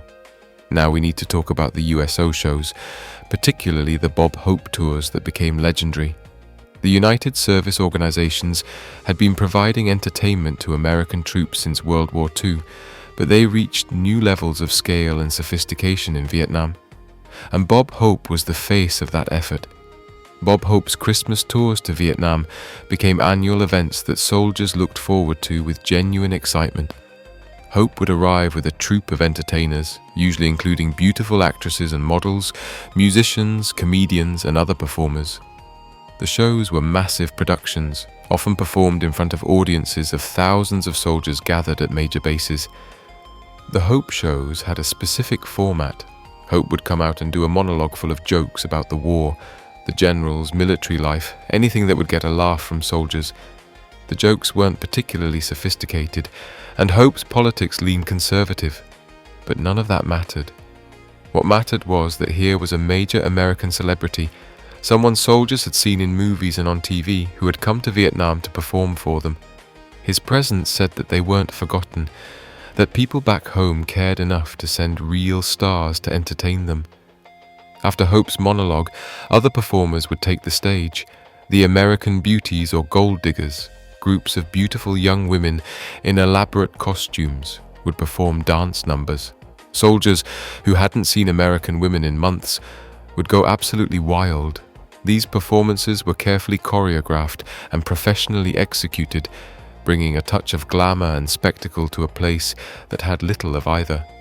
Musical acts were central to the USO shows. Major stars like Nancy Sinatra, Ann-Margret, Sammy Davis Jr., and many others performed during Hope tours. These weren't just appearances, they were full performances, complete with live musicians and production values that wouldn't have been out of place on a Las Vegas stage. The contrast between the sophisticated entertainment and the primitive conditions at many bases made the shows even more surreal and special. Ann-Margret, in particular, became beloved by soldiers for her energetic performances and genuine enthusiasm. She performed with an intensity and commitment that soldiers responded to, giving everything she had despite the difficult conditions. Stories circulated about her treating wounded soldiers with respect and compassion, taking time to visit hospitals and talk with troops. Her performances weren't just entertainment, they were morale boosters in the truest sense. Not all soldiers got to see the big USO shows. The tours focused on major bases where logistics were manageable and large audiences could gather. Soldiers at remote fire bases or on operations in the field missed out. This created a kind of hierarchy of access, where your location and unit determined whether you'd see Bob Hope and his troop, or just hear about it afterward from other soldiers. But there were other, smaller USO shows that reached more remote locations. Lesser-known performers and small groups would tour to outposts and bases that the big shows couldn't reach. These performances might not have had the same star power, but they meant just as much to soldiers who got to see them. Any live entertainment, any reminder that there was a larger world beyond the war was valuable. The USO shows also sometimes created complicated feelings.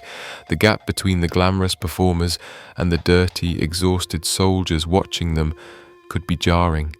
These beautiful, successful people from Hollywood would fly in, perform, and fly out, returning to safety and comfort while the soldiers stayed in the war zone. Some soldiers found this disparity frustrating or depressing. Others just appreciated the gesture and the entertainment without dwelling on the larger implications. There's also the question of what these shows represented politically. Bob Hope was a supporter of the war, and his Christmas tours were implicitly pro-war, even if he sometimes told jokes at the military's expense. Some soldiers appreciated this political support. Others, particularly as the war dragged on and anti-war sentiment grew even among troops, had more ambivalent feelings. But Hope kept coming, year after year, and his commitment to entertaining troops was genuine, even if soldiers didn't all agree with his politics. Other entertainers who visited Vietnam had different political perspectives. Some came despite opposing the war because they wanted to support the troops.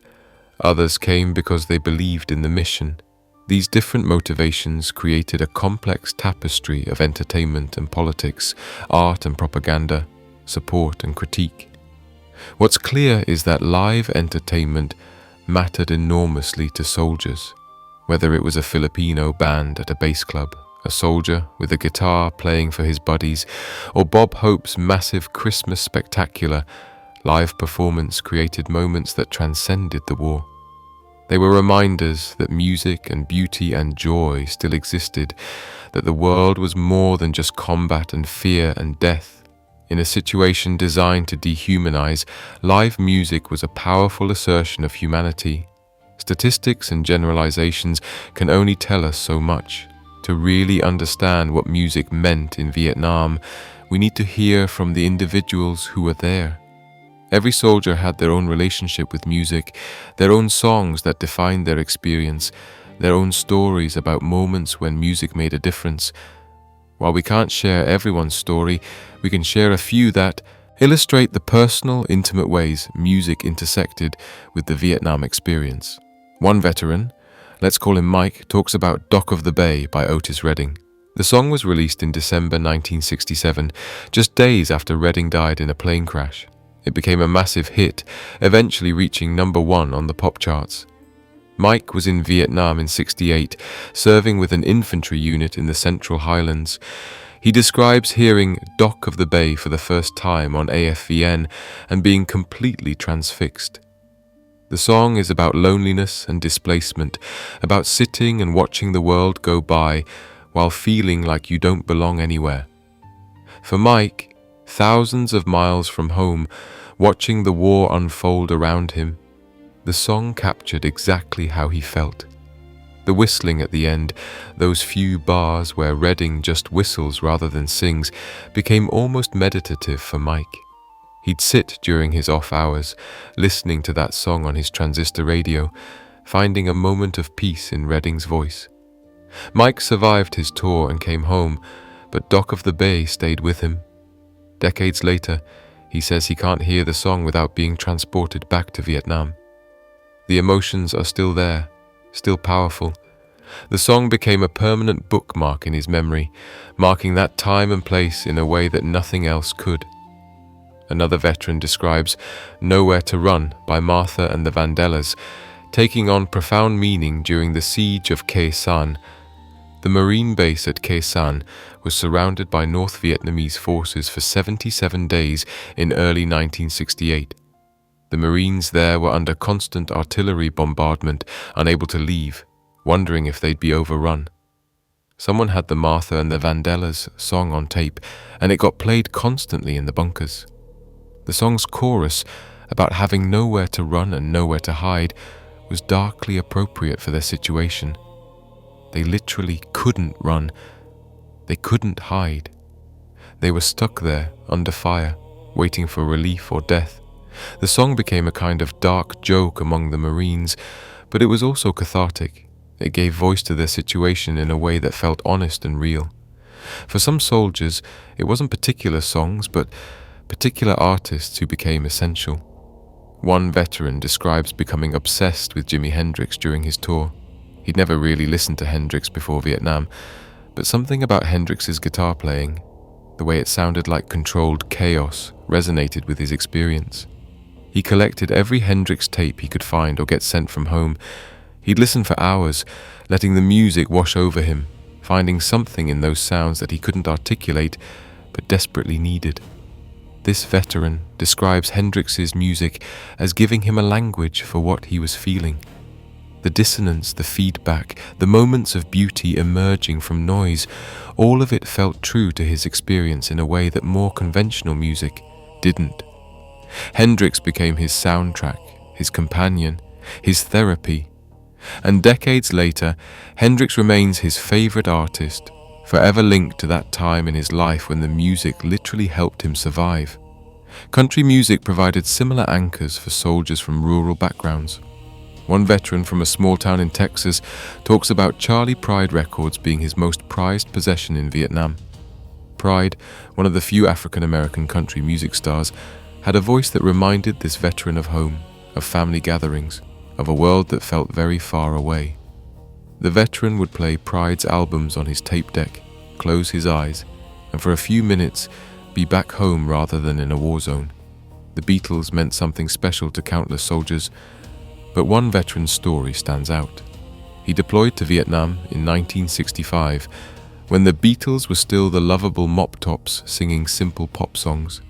He came home in '66, and by then, the Beatles had released Rubber Soul and were transforming into something more complex and experimental. He felt like the Beatles' journey mirrored his own, like they'd grown up and gotten serious at the same pace he had. When Sgt. Pepper's Lonely Hearts Club Band came out in 1967, this veteran was back in the States but still processing his Vietnam experience.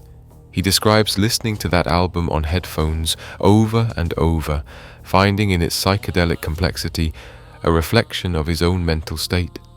The Beatles had started as straightforward pop. Now they were weird, experimental, pushing boundaries. He'd started as a regular kid from suburban America. Now he'd seen combat, lost friends, come back changed. The parallel felt meaningful, even if he couldn't fully explain why. Not all the stories are about famous songs or artists. One soldier describes a buddy who could play harmonica better than anyone he'd ever heard. This friend would play in the evening, sitting outside their hooch, creating beautiful melodies that drifted across the bass. Other soldiers would stop what they were doing just to listen. It became a ritual, something to look forward to, a daily reminder that beauty still existed when this harmonica-playing soldier was killed in an ambush. His friends took his harmonica and kept it. They couldn't bring themselves to play it, but they couldn't leave it behind either. That harmonica became a memorial, a physical object that represented their lost friend. One of the surviving soldiers eventually brought it home and kept it for years, never playing it, just keeping it as a connection to that time and that person. Love songs took on special poignancy in Vietnam. Soldiers would dedicate songs to girlfriends and wives back home, request them on AFVN, play them on their tape decks while looking at photographs. The Righteous Brothers' Unchained Melody became a favorite for soldiers missing their partners. The song's aching longing, its plea for time to speed up so reunion could come expressed exactly what these soldiers felt. Some veterans describe relationships that didn't survive the war, and certain songs became forever associated with that loss. One veteran talks about "Hey Jude" by the Beatles being his and his girlfriend's song. They'd listened to it together before he deployed. She'd write in letters about hearing it on the radio and thinking of him. But while he was in Vietnam, she met someone else and ended the relationship. For years afterward, he couldn't hear "Hey Jude" without feeling pain. The song had been about hope and love. Now it was about loss and betrayal. Protest songs created complicated feelings for many soldiers. One veteran describes hearing "Fortunate Son" for the first time and feeling like someone finally understood his situation. He was from a working-class family, drafted, sent to fight while wealthy kids got college deferments. Fogerty's anger in that song matched his own anger. The song validated his feelings, gave voice to his resentment.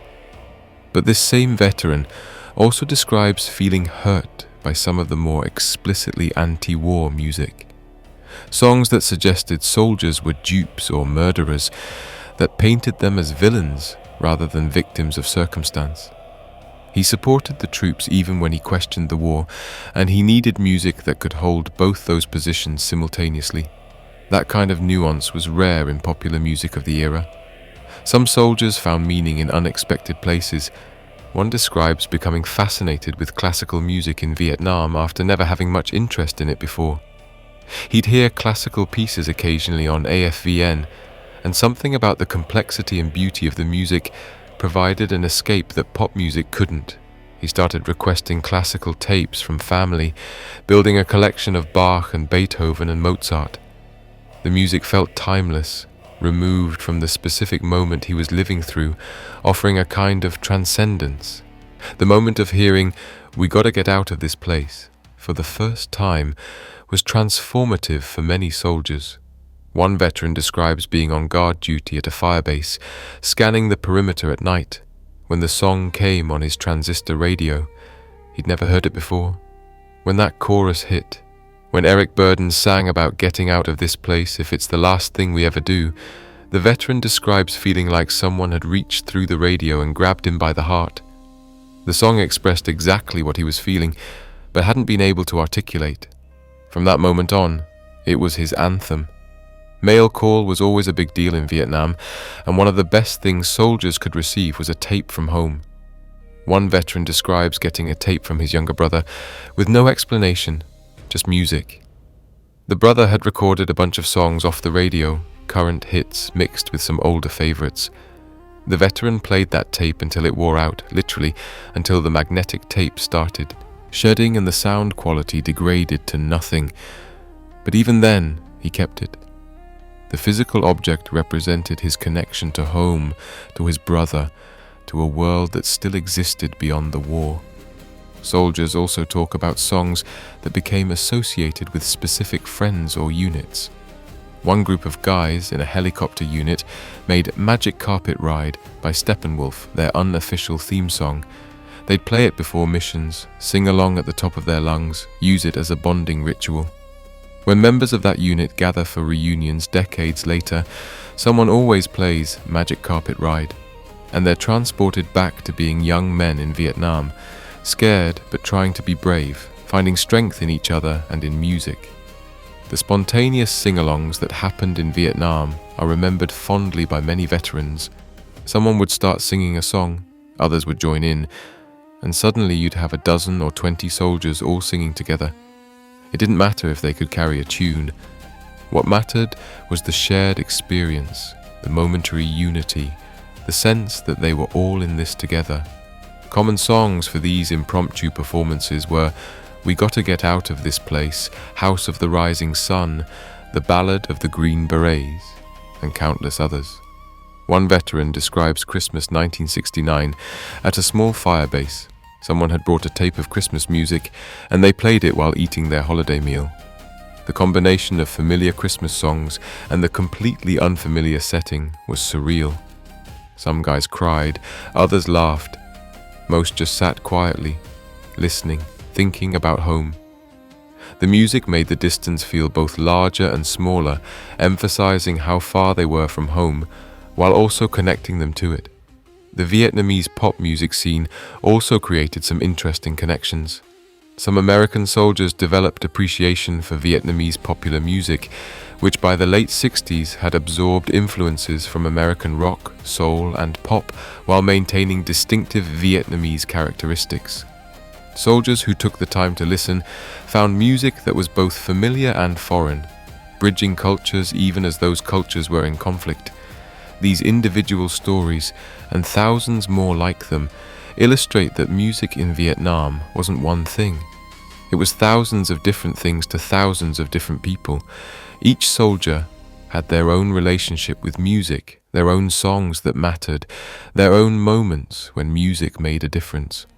The power of music wasn't in any single song or artist. It was in music's ability to adapt to individual needs, to mean something personal, even when it was being broadcast to thousands. The story of music in Vietnam doesn't end when soldiers came home. In fact, in many ways, it's just beginning. The music that helped soldiers survive the war became, for many, a permanent link to that experience.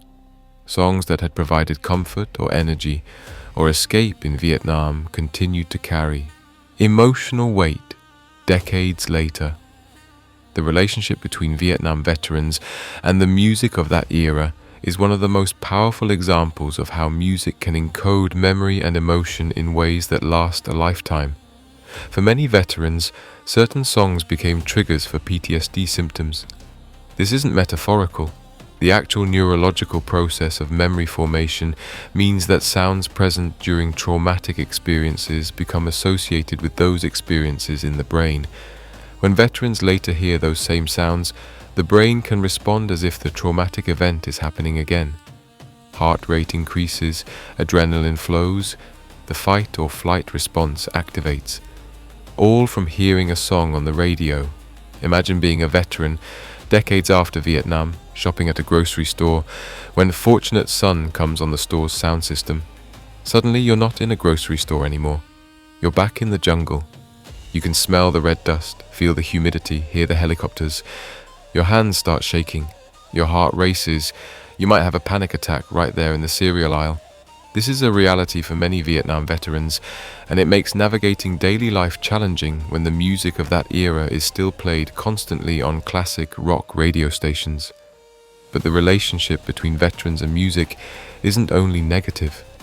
For many, the same songs that can trigger difficult memories are also precious links to that time in their lives and to friends who didn't make it home. Veterans describe listening to certain songs intentionally, using them as a way to process and honor their experiences. The music becomes a vehicle for remembrance, a way to keep alive the memory of people and places that mattered deeply.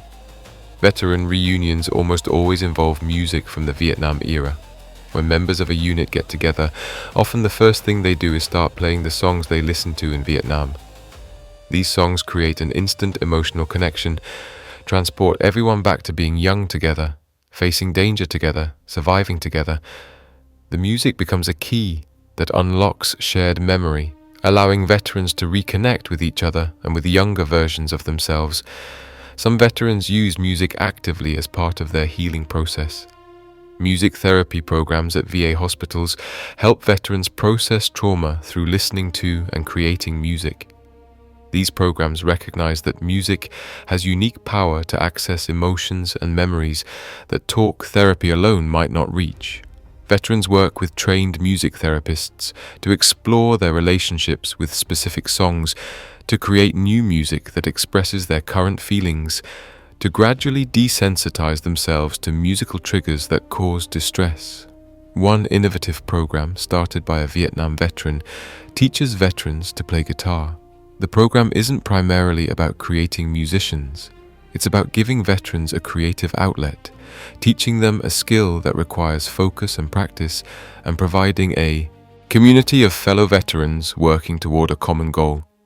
The concentration required to learn guitar helps quiet intrusive thoughts. The sense of accomplishment from mastering a new song builds confidence. The regular classes create structure and social connection. Music becomes medicine, For some veterans, music provides a language for experiences they struggle to put into words. Talking about combat, about fear, about losing friends, these things are difficult. But playing a song that captures those feelings, or pointing to a song and saying, "This is what it was like," can communicate in ways that direct description can't. Music creates a kind of emotional shorthand, allowing veterans to share experiences with each other and with family members who want to understand but don't have the reference points. The children of Vietnam veterans sometimes report growing up with certain music playing constantly in their homes. Their fathers would listen to the same songs over and over, sometimes for hours. The children might not have understood why at the time, but as they got older, they realized the music was their father's way of staying connected to something that had shaped him profoundly. These songs became part of the family's story, even if the specific Vietnam experiences associated with them were never fully explained. Music documentaries and books about music in Vietnam have helped create a broader cultural understanding of this connection. Works like We Gotta Get Out of This Place, the soundtrack of the Vietnam War by Doug Bradley and Craig Werner, have documented the relationship between soldiers and music in depth, preserving stories that might otherwise have been lost.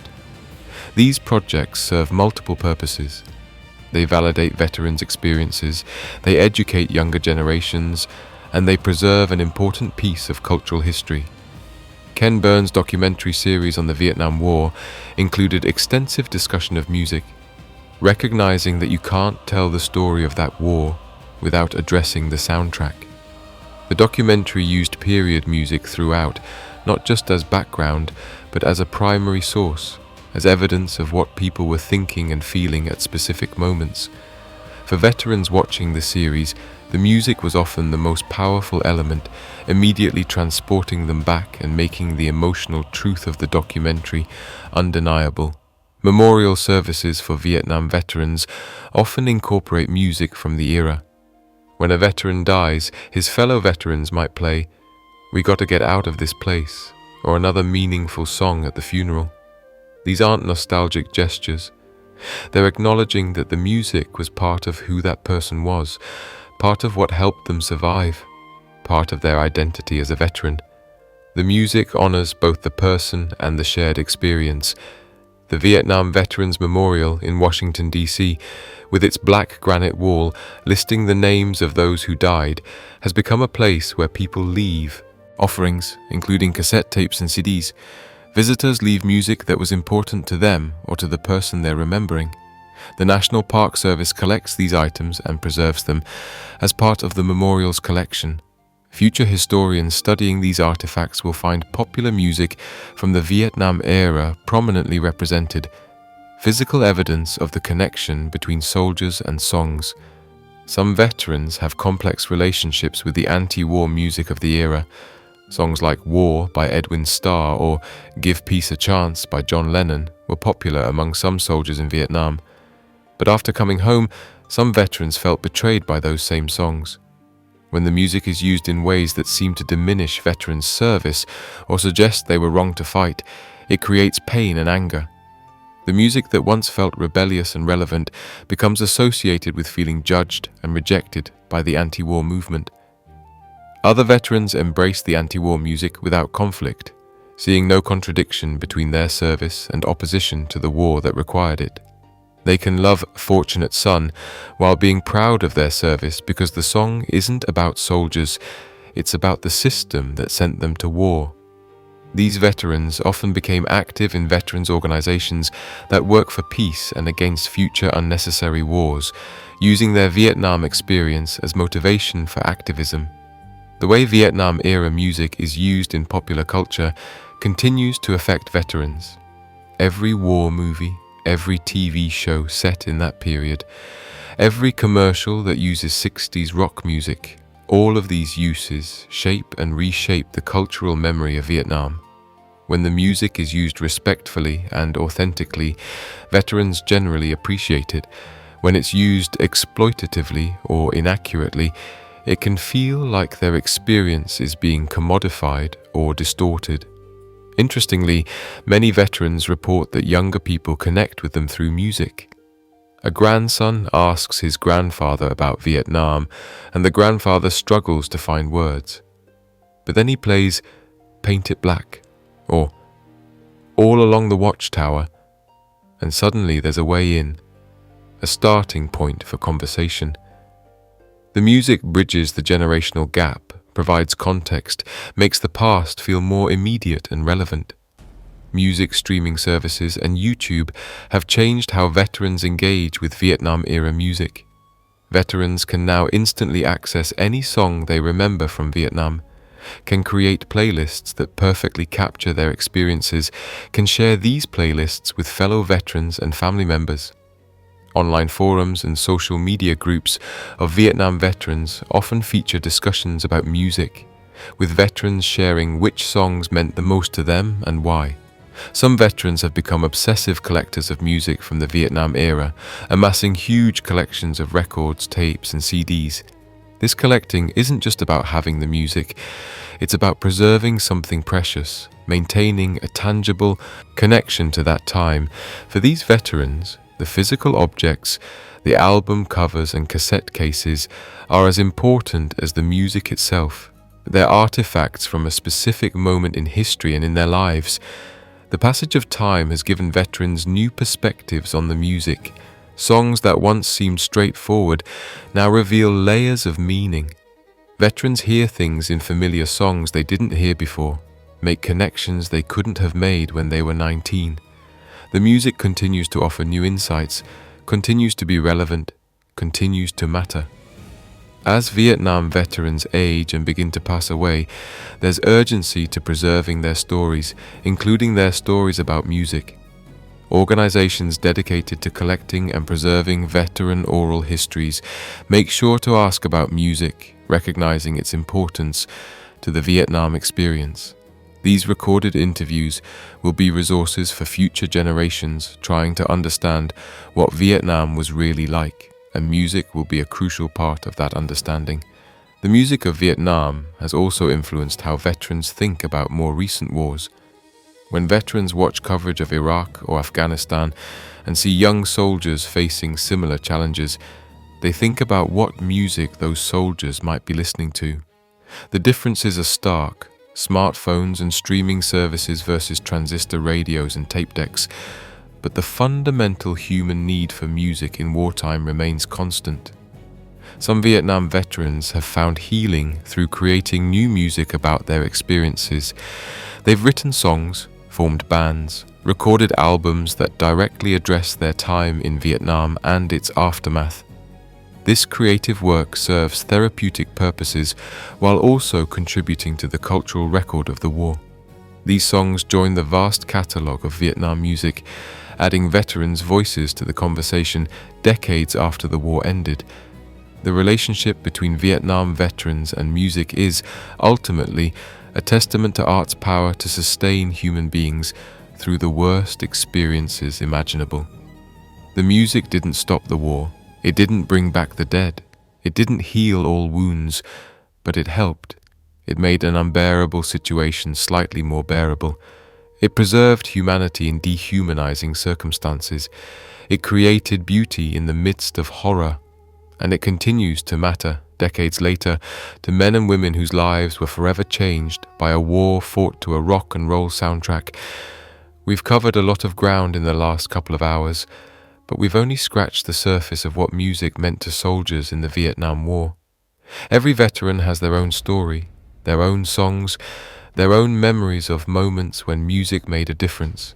The relationship between soldiers and music was complex, personal, and profound in ways that resist simple summary.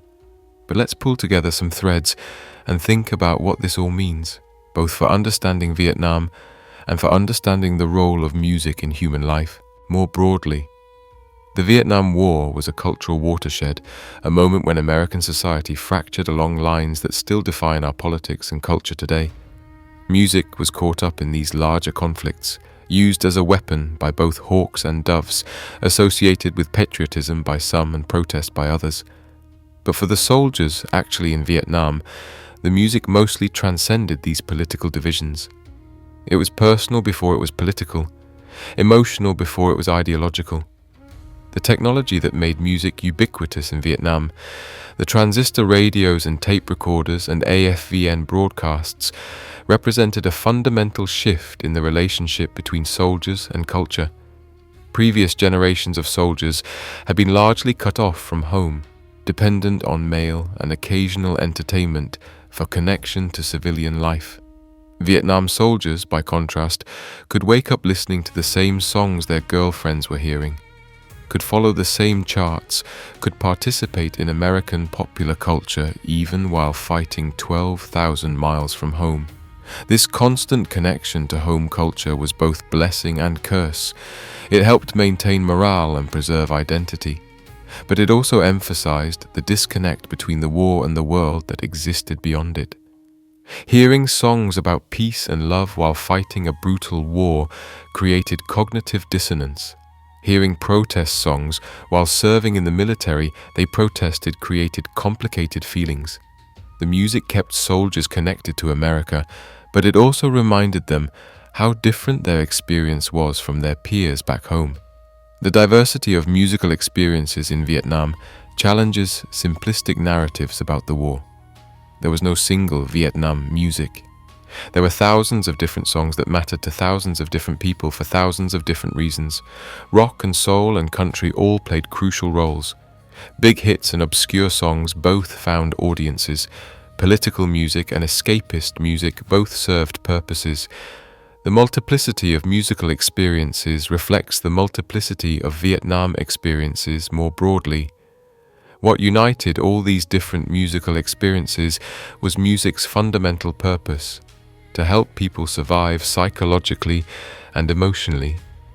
Whether it was, "We gotta get out of this place," or "What's going on," or "Okie from Muskogee," whether it was the Beatles or Marvin Gaye or Johnny Cash, the music gave soldiers something they desperately needed: connection, beauty, escape, identity, meaning, hope. The long shadow that Vietnam-era music casts over veterans' lives demonstrates how deeply art can embed itself in human experience. For many Vietnam veterans, specific songs will forever be linked to specific memories, specific emotions, specific people. The music is a key to the past, but it's also part of the present, continuing to shape how veterans understand and process their experiences. The story of music in Vietnam also tells us something about music's role in extreme circumstances. When everything else is falling apart, when the world makes no sense, when death is omnipresent and fear is constant, humans still create and consume art, still sing, still make beauty. This isn't frivolous or escapist, though it can serve those purposes. It's essential. It's what makes us human. The fact that American soldiers in Vietnam carried guitars and transistor radios, formed bands and sang songs, requested dedications and built tape collections. All of this demonstrates that art isn't a luxury. It's a necessity. We should also acknowledge what this story doesn't include. We focused on American soldiers and American music, but Vietnam had its own rich musical culture that was being transformed and traumatized by the war. Vietnamese popular music, traditional Vietnamese music, the music that Vietnamese soldiers and civilians were creating and listening to, this is a whole other story that deserves its own exploration. The American experience of music in Vietnam was just one part of a larger musical landscape. Similarly, we haven't spent much time on the music that came after Vietnam, the songs written by veterans about their experiences, the way Vietnam has been represented in music over subsequent decades.